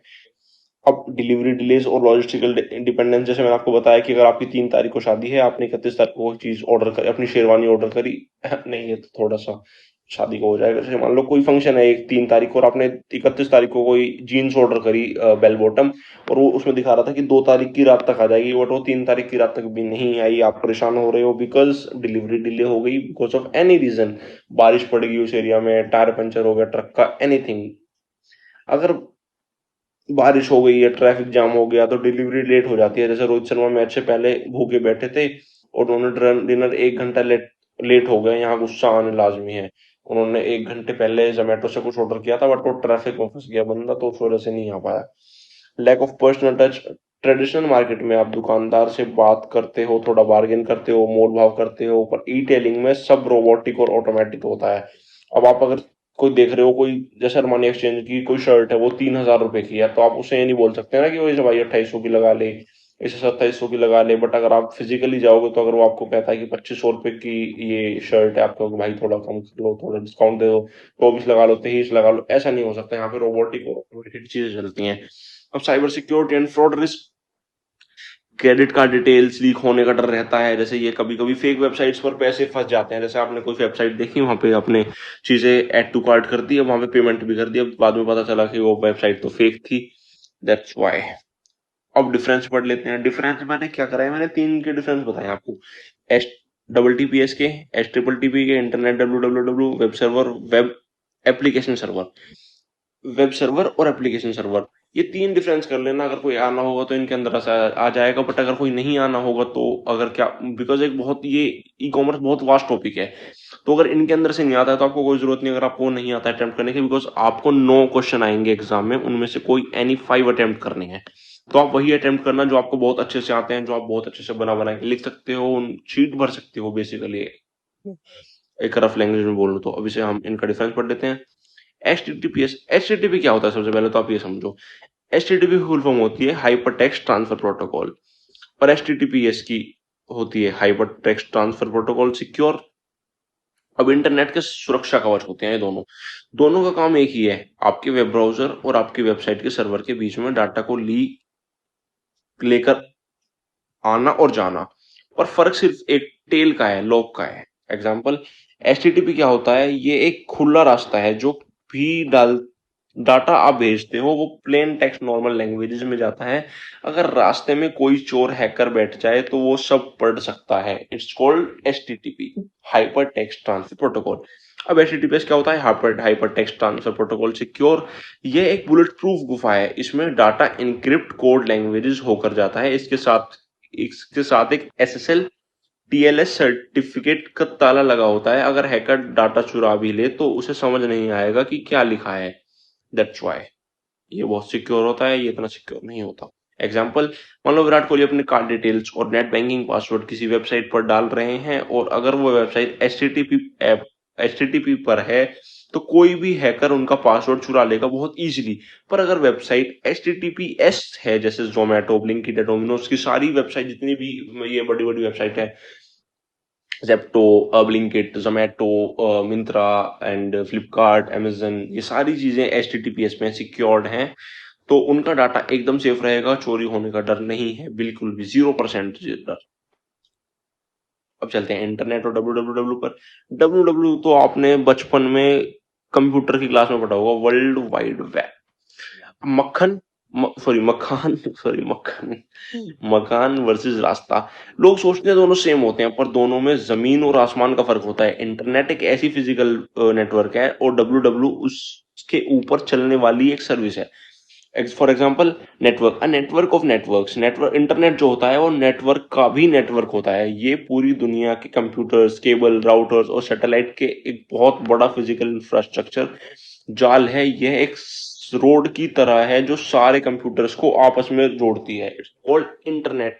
पर डब्ल्यू क्या है? ये इंटरनेट के ऊपर चलने वाली एक सर्विस है जो सारे वेब पेजेस, वेबसाइट्स, फोटोज और वीडियोस का कलेक्शन है, जिससे हम HTTP www डालकर वेब ब्राउजर, किसी भी वेब ब्राउजर में खोलते हैं। ये सड़क पर चलने वाली गाड़ियों की तरह है। एग्जाम्पल, सलमान खान ने अपनी फोन से इंटरनेट चलाया, जो केबल्स और नेटवर्क उन्हें कनेक्ट कर रहे हैं। वो इंटरनेट कनेक्टेड होने के बाद जब वो ब्राउजर में जाकर जोमेटो की वेबसाइट खोलकर मेन्यू देख रहे हैं, वो डब्ल्यू के पार्ट है। इंटरनेट बिना डब्ल्यू के चल सकता है, जैसे व्हाट्सएप चैट या ऑनलाइन गेमिंग, पर डब्ल्यू बिना इंटरनेट के भी चल सकता है। नेक्स्ट हमारा वेब सर्वर और application server. Kitchen versus chef. जब आप ऑनलाइन कुछ मंगवाते हो या वेबसाइट खोलते हो तो पीछे दो तरह के सर्वर्स काम करते हैं। एक वेब सर्वर होता है, एक एप्लीकेशन सर्वर होता है। वेब सर्वर का काम होता है, बहुत सिंपल है। यह सिर्फ static content, HTML files, photo, simple web pages को हैंडल करता है, जो सबके लिए एक जैसे होते हैं। यह बस ब्राउजर की रिक्वेस्ट लेता है और पेज उठाकर दे देता है। बट एप्लीकेशन सर्वर में क्या होता है? यह दिमाग वाला सर्वर है। यहाँ dynamic content, business logic, calculation, database connection handle करता है। यह हर यूजर के हिसाब से अलग डाटा जनरेट करता है। It's called application server. For example, Ranveer Singh ने डोमिनोज की वेबसाइट खोली। वेबसाइट का जो पहला होम पेज और पिज्जा की फोटोज दिख रही थी, जो सबको दिखती हैं, वो वेब सर्वर ने दे दी है। पर जब रणवीर ने अपने अकाउंट लॉगिन करते हैं, पिज्जा पर एक्स्ट्रा चीज ऐड करते हैं, कूपन कोड लगाकर प्राइस माइनस करते हैं और पेमेंट चेकआउट करते हैं, या जो पूरा दिमाग लगाने का काम है, ये कौन करता है? Application server. ये तो आप भी करते हो, रणवीर सिंह से रिलेट मत करो। आपने भी एक चीज कभी ना कभी करी होगी, तो आपने भी एप्लीकेशन सर्वर और वेब सर्वर का यूज किया है एट द एंड। नेक्स्ट है हमारा डिजिटल इंडिया। डिजिटल इंडिया तो आज के टाइम में बच्चे बच्चे को पता है कि 2047 तक भारत विकसित हो जाएगा। विकसित की राह पर नहीं है, बट विकसित हो जाएगा। मैं क्रिटिसाइज नहीं कर रहा, बट मैं इस चीज को बोलूंगा नहीं, क्योंकि मैंने लास्ट वीडियो को बोल दिया था। बच्चे कमेंट कर रहे थे कि सर आप पॉलिटिकल एजेंडा मत थोपो।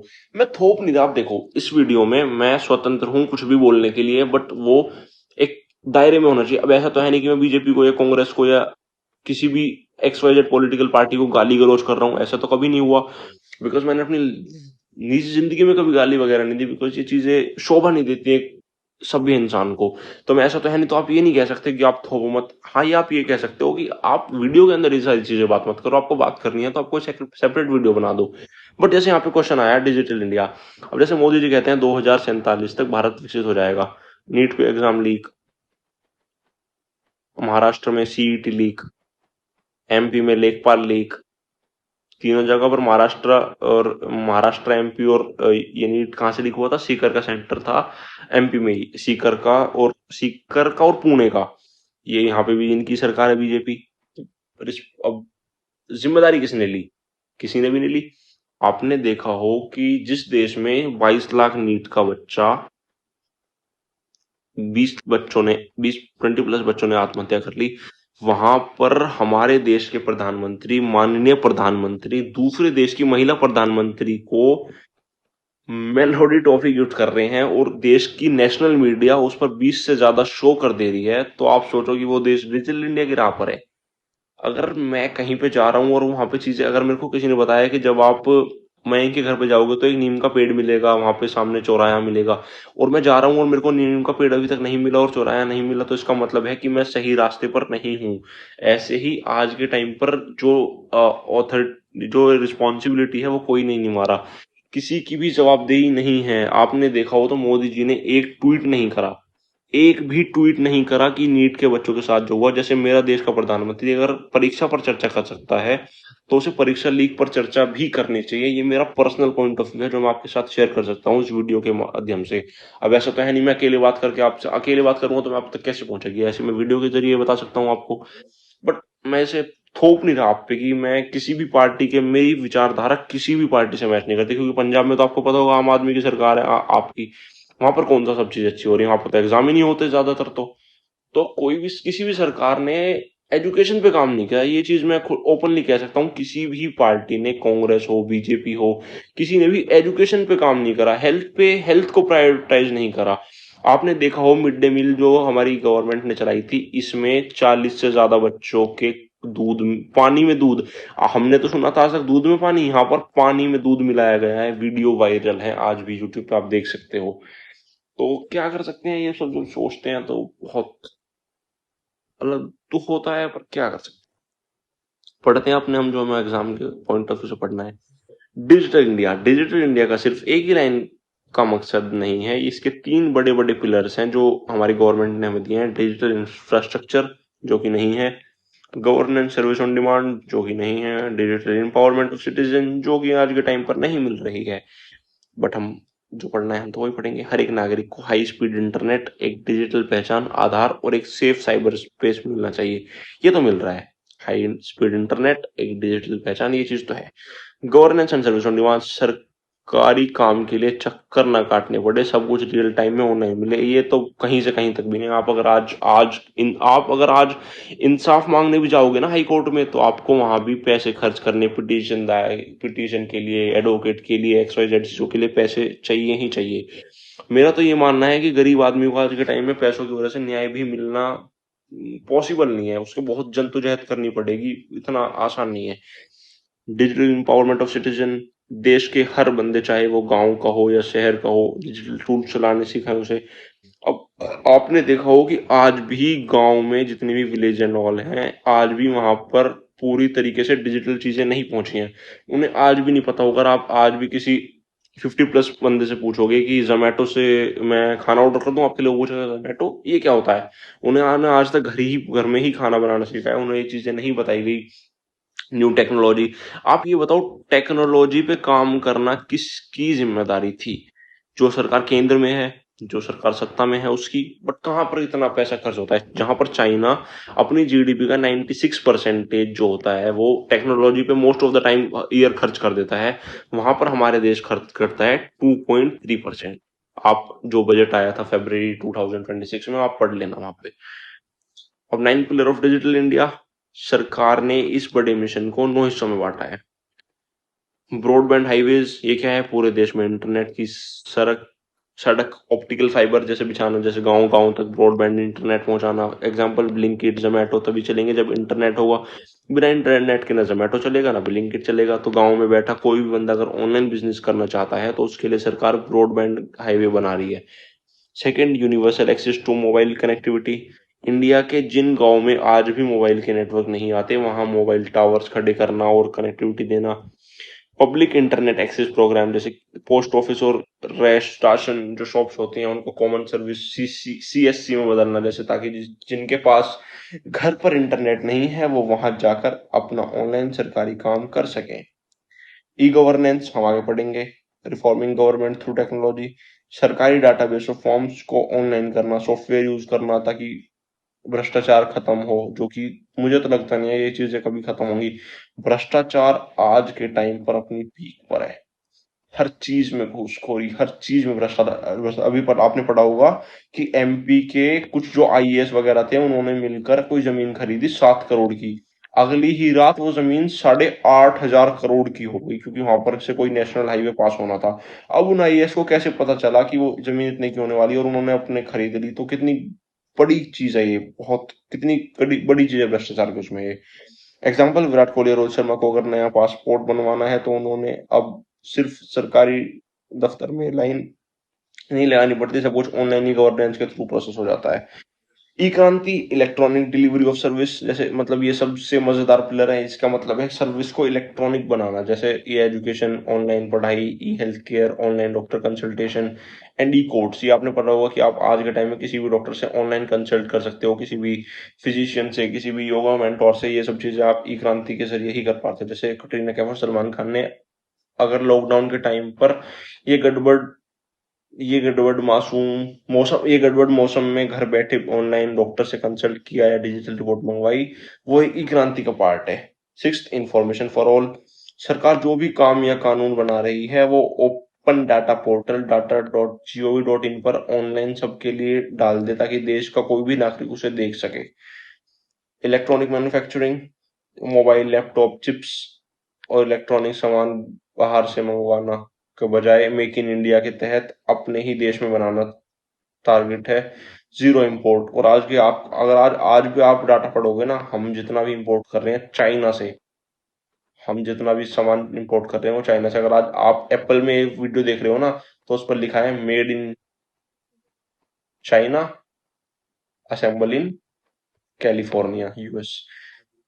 क्योंकि जो अर्थ मिनरल है, चिप्स बनाना, वो कौन बना रहा है? चाइना। बिकॉज चाइना क्या करता है, खर्च करता है अपना बहुत बहुत मोटा पैसा टेक्नोलॉजी के ऊपर, ताकि नई नई इनोवेशन हो। जैसे यूएस भी बहुत अच्छा खर्च करता है, जापान भी खर्च करता है। बिकॉज आज हमारे जो देश की जीडीपी है वो 6 नंबर पे है। फर्स्ट पे किसकी है?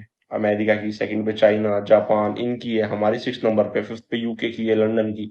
पहले हम थर्ड फोर्थ पे थे, आज हम सिक्स पे हैं। जस्ट बिकॉज हम इंपोर्ट ज्यादा कर रहे हैं। जब भी कोई देश इंपोर्ट ज्यादा करेगा तो it's very automatic, it's very obvious कि उसकी जितनी भी जीडीपी है वो कम होगी। बिकॉज आप दूसरे देश पर निर्भर हो रहे हो, आप चाइना पे निर्भर हो रहे हो। पर हमारा भारत क्या बना रहा है? बहुत ऐसी कोई भी चीज नहीं बना रहा जो वर्ल्ड वाइड हो। मतलब हम ऐसा नहीं है कि हम मेक इन इंडिया नहीं बना रहे, हम मेक इन इंडिया कर रहे हैं, बट बहुत लो लेवल पे चीजें बना रहे हैं हम अभी। हम कोई भी चिप्स नहीं बना रहे, हम कोई भी मतलब कोई भी ऐसी चीज नहीं बना रहे जो हम दूसरों को एक्सपोर्ट कर सके। हमारा जो आईटी सेक्टर है वो जो सर्विस दे रहा है वो बहुत ज्यादा है। हमारे आईटी सर्वर सेक्टर जो सर्विस दे रहा है दूसरे फॉरेन देश को, वो बहुत ज्यादा है। अगर वही सर्विस हम अपने देश में दें, क्योंकि आप आज को पता होगा कि आज के टाइम में जो इंजीनियर हैं वो भी चपरासी की नौकरी का फॉर्म भर रहे हैं। क्यों? क्योंकि उनको प्रॉपर बस एक डिग्री दे दी गई ना, उनके अंदर कोई स्किल डाली गई। स्किल डालने का काम किसका था? कॉलेज का। उन्होंने नहीं डाली, डिग्री थमा के फेंक दी। और आज के टाइम में तो कितनी फ्रॉड, कितनी 10-20 हजार रुपए में किसी भी कॉलेज की डिग्री बन जाती है। कितनी गलत चीजें हैं ये। आईटी फॉर जॉब्स, छोटे शहरों और गांवों के यूथ को आईटी इंफॉर्मेशन टेक्नोलॉजी की ट्रेनिंग देना, ताकि उन्हें डिजिटल मार्केटिंग, डाटा एंट्री और कोडिंग जैसी जॉब्स मिल सके। ये भी कहाँ है? अर्ली हार्वेस्ट प्रोग्राम क्या है? जैसे ऐसे छोटे छोटे डिजिटल प्रोडक्ट जो तुरंत पूरे किए जा सकें और जिनका असर तुरंत दिखे। और मतलब एक जैसे आज की, और मतलब थोड़े टाइम के अंदर ही, जैसे सरकारी ऑफिस में बायोमेट्रिक अटेंडेंस लगाना, ये सभी को डिजिटल ग्रीटिंग कार्ड्स भेजना, पब्लिक वाईफाई हॉटस्पॉट बनाना, it's called early harvest program. तो आप ये सारी चीजें याद कर लेना। और जब अगर आपका डिजिटल इंडिया आपका एग्जाम में आता है तो आप ये सारी चीजें आराम से बना बना के लिख सकते हो। क्वेश्चन 10th है हमारा, ई गवर्नेंस। ये भी एक छोटा सा टॉपिक है, इसको भी हम जल्दी से खत्म कर लेते हैं। ई गवर्नेंस का फुल फॉर्म है इलेक्ट्रॉनिक गवर्नेंस। सिंपल शब्दों में समझे कहें तो जब सरकार, government internet, computer, mobile apps और डिजिटल टेक्नोलॉजी का यूज करके अपनी सर्विस, स्कीम्स और इंफॉर्मेशन देश के नागरिकों तक पहुंचाती है, तो उसे हम ई गवर्नेंस कहते हैं। सिंपल वर्ड्स में, सरकार का डिजिटल अवतार। पहले सरकारी दुकानों के चक्कर काटने पड़ते थे, अब सरकार खुद आपको मोबाइल स्क्रीन पर आ गई है। It's called e governance. Modes क्या क्या है इसके? G2C, government to citizen. G2B, government to business. G2G, government to government. G2E, government to employ. सबको पढ़ लेते हैं एक बार। यहाँ सरकार डायरेक्ट आम जनता, सिटीजन को सर्विस देती है। ये सबसे ज्यादा यूज होने वाला मोड है। इसमें क्या क्या आता है? ऑनलाइन पासपोर्ट बनवाना, इनकम टैक्स रिटर्न भरना, आधार कार्ड अपडेट्स करना, ड्राइविंग लाइसेंस मंगवाना, पैन कार्ड के लिए अप्लाई करना। It's all call government to citizen. Virat Kohli या सलमान खान को अपना नया पासपोर्ट या ड्राइविंग लाइसेंस रिन्यू करवाना है, तो उन्होंने लाइन में खड़ा होने के बजाय डायरेक्ट सरकारी वेबसाइट पर जाकर ऑनलाइन फॉर्म भरा और अपॉइंटमेंट बुक कर ली। यह डायरेक्ट कनेक्शन हुआ G2C, government to citizen. Next है G2B, गवर्नमेंट टू बिजनेस। यहाँ सरकार और बड़ी बड़ी कंपनीज, एमएनसीज, मल्टीनेशनल कंपनीज के बीच में डिजिटल ट्रांजैक्शन होती है। इसका मकसद होता है देश में बिजनेस करना आसान बनाना। Ease of doing business. इसमें क्या आता है? जीएसटी रिटर्न भरना, नई बिजनेस लाइसेंस लेना या कॉर्पोरेट टैक्स पे करना या चंदा देना, घूस देना। It's all.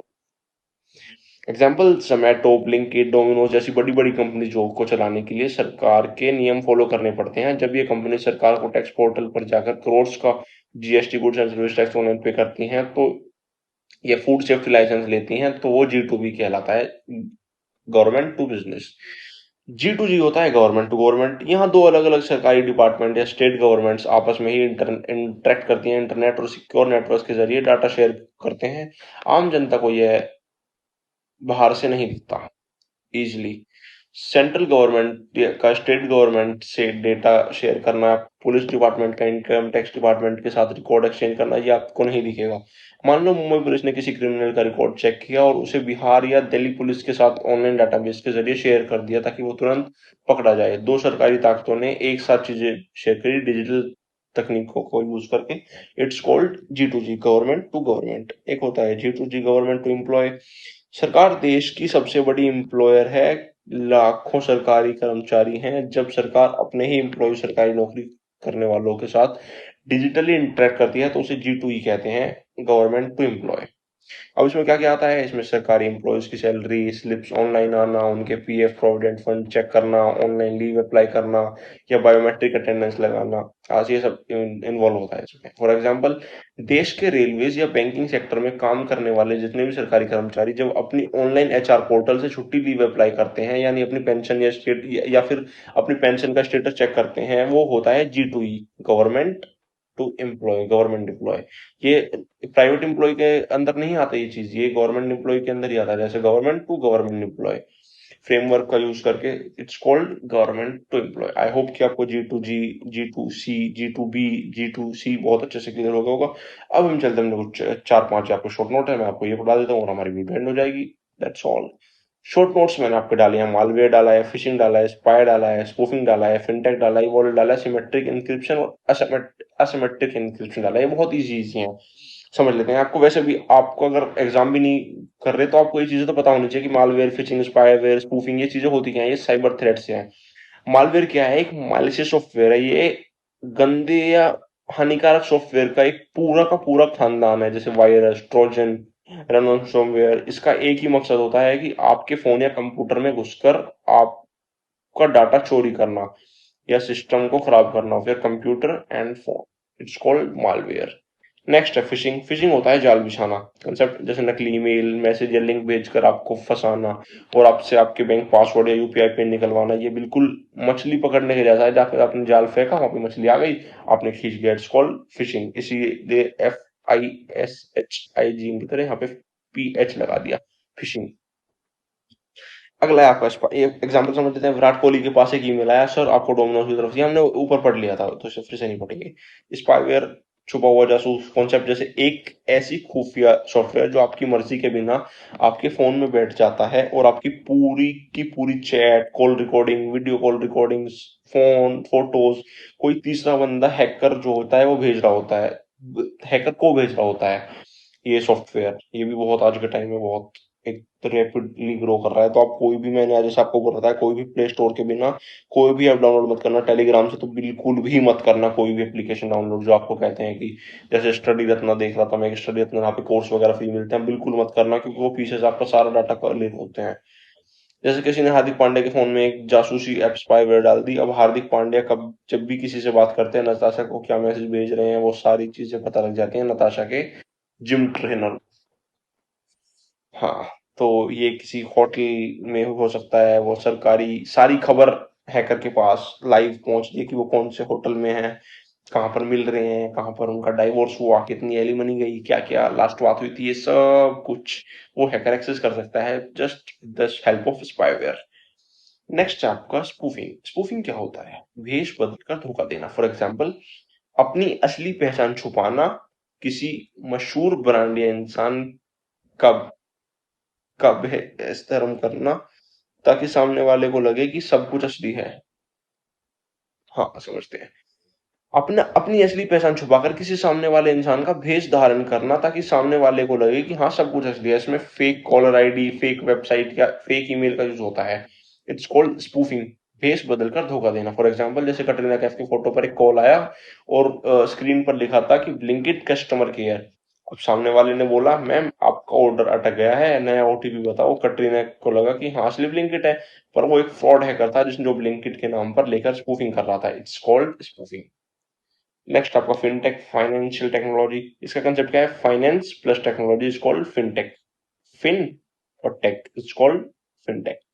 जब बैंक में जब बैंक के पुराने कामों जैसे पैसा भेजना, लोन लेना, इंश्योरेंस के साथ इंटरनेट, मोबाइल सॉफ्टवेयर जुड़ जाते हैं, तो उसे हम फिनटेक कहते हैं। एग्जाम्पल जैसे पहले सलमान खान को अगर अपनी मूवी की क्रू को पैसा भेजना होता था तो उन्हें बैंक जाकर चेक देना पड़ता था, पर अब वो जोमेटो पर खाना मंगवाते हैं वक्त, या किसी को भी पेमेंट करते वक्त फैम पे या किसी भी यूपीआई आईडी का यूज करके एक सेकंड में ट्रांसफर कर देते हैं। It's called fintech, financial technology. E wallet digital बटवाए हमने ऊपर पढ़ा।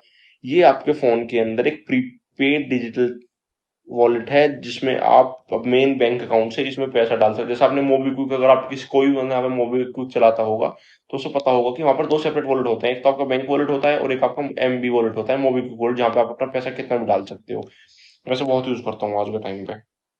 एग्जाम्पल जैसे ऐश्वर्या राय को दिन में कई बार ऑनलाइन शॉपिंग करनी होती है, तो उन्होंने क्या करा, अपने ई वॉलेट में 10,000 रुपए लोड कर लिए। अब जब भी वो जोमेटो या किसी भी चीज से कुछ भी सामान ऑर्डर करती हैं, तो वो डायरेक्ट बिना without any OTP, without any verification code वहां से डायरेक्ट पे कर देती हैं। बिना किसी ओटीपी के, बिना किसी बैंक लाइन क्रैश होने के डर के वो इजिली पेमेंट कर देती हैं with the e wallet. Next है हमारा symmetric versus asymmetric inscription, locking the data. Encryption का मतलब होता है मैसेज को कोड लैंग्वेज सीक्रेट टेक्स्ट में बदलना ताकि कोई बीच में पढ़ ना सके। It's called encryption. जैसे आपने कभी भी आप व्हाट्सएप पे किसी से चैट करते हो तो आपने देखा होगा इनक्रिप्टेड, ये आपने वहां पे लिखा होगा एंड टू एंड इनक्रिप्टेड, पढ़ा होगा कभी ना कभी। एंड टू एंड इनक्रिप्टेड ये वही होता है। अब उसमें दो इंस्क्रिप्शन होते हैं, एक होता है सिमेट्रिक, एक होता है असिमेट्रिक। सिमेट्रिक मतलब होता है एक में एक ही चाबी होता है, जिसमें डाटा को लॉक इनक्रिप्ट करने के लिए और अनलॉक डिक्रिप्ट करने के लिए एक ही सेम चाबी का यूज होता है। ये फास्ट होता है, पर अगर चाबी चोरी हो गई हो तो सब कुछ खत्म हो सकता है। जैसे रोहित शर्मा ने एक सीक्रेट मैसेज कोड लैंग्वेज में बदलकर विराट कोहली को भेजा, रोहित ने जिस पासवर्ड से लॉक किया था वही सेम पासवर्ड विराट को फोन करके बता दिया ताकि वो यूज उसे खोल सकें। सेम की हुई, और इसलिए यहाँ पे सिमेट्रिक हुई कि सेम की से दोनों चीजें खुल गई।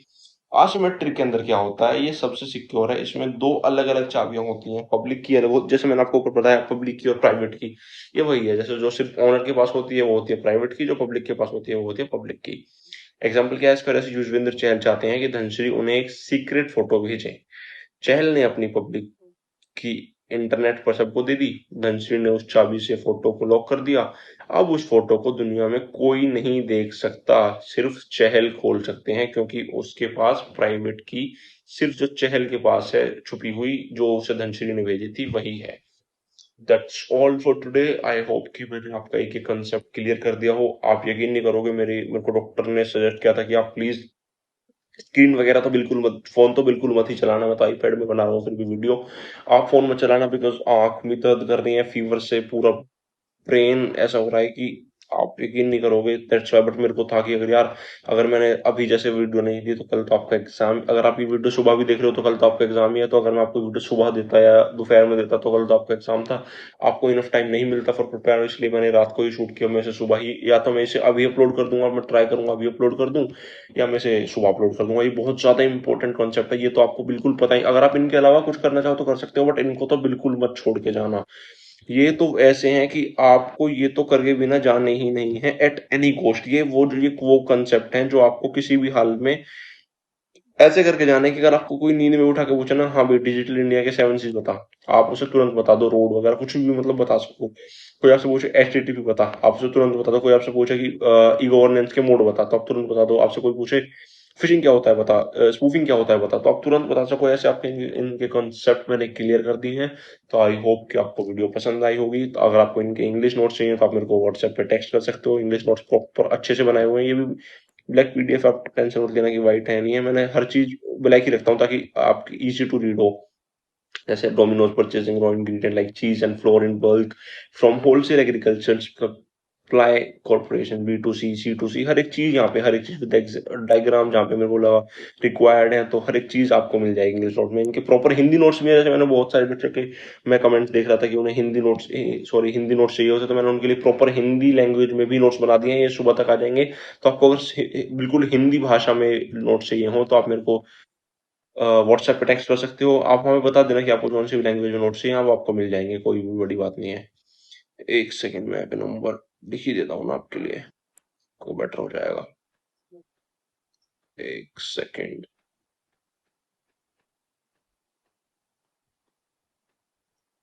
ये व्हाट्सएप नंबर है, आप मेरे को उस पर टेक्स्ट कर सकते हो, आपको मैं नोट्स वगैरह यहाँ पे सेंड कर दूंगा।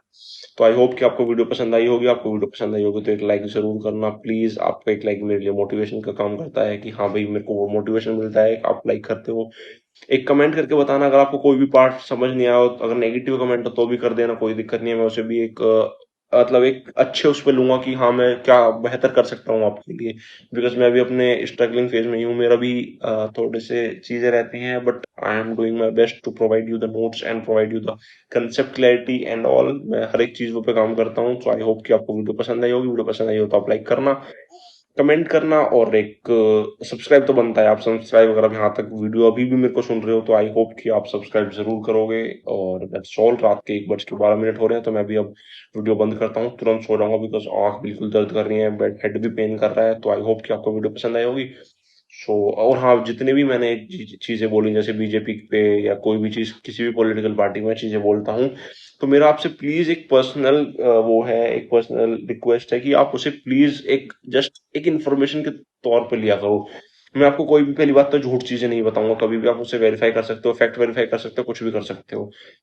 बट अगर मेरा आपसे मैं कोई भी चीज अगर शेयर कर रहा हूँ तो वो मेरा पर्सनल पॉइंट ऑफ व्यू है, वो मेरा पीओवी है, पर्सनल पॉइंट ऑफ व्यू। आप उसे जज नहीं कर सकते कि मैं आपको थोपूंगा नहीं ये, बिकॉज मैं तो उसे सिर्फ जनरल बता रहा हूँ। मैंने आपसे कहा कि आप बीजेपी को वोट करो, आप कांग्रेस को वोट करो, मैं तो किसी भी पॉलिटिकल पार्टी के फेवर में नहीं हूँ। सबकी विचारधारा से मेरी मतलब विचारधारा नहीं मैच करती, बिकॉज मेरे लिए प्रायोरिटी चीज है हेल्थ, एजुकेशन, एम्प्लॉयमेंट। ये तीन चीजें सरकार की प्रायोरिटी पे होनी चाहिए, बट आज के टाइम पे किसी भी की भी नहीं है। राहुल गांधी जितना आप बोल रहे हैं, 2014 से पहले उन्हीं की सरकार थी, उन्होंने ये चीजें नहीं बोली। क्यों नहीं बोली? बिकॉज उन्होंने खुद वो सत्ता में थे। राघव चड्ढा जो आज बीजेपी के किसी भी उसका जन्मदिन होता है वो तुरंत से वहां के ट्वीट कर देते हैं। वो आज के टाइम पे नीट पेपर लीक पर आवाज नहीं उठा रहे, उन्होंने एक भी ट्वीट नहीं करा। मेरी इस चीज से शिकायत है। बट देश मेरा है, मेरे को देश सुधारना है। मतलब मेरे को नहीं सुधारना, आपको पता होगा एक एडोल्फ करके नाम के बहुत एडोल्फ एडोल्फ डफरिन करके एक बहुत बड़े ब्रिटिशर थे, बहुत बड़े मतलब कोट वगैरह देते थे वो। उन्होंने कोट दिया था, it is a very difficult to rule an educated person.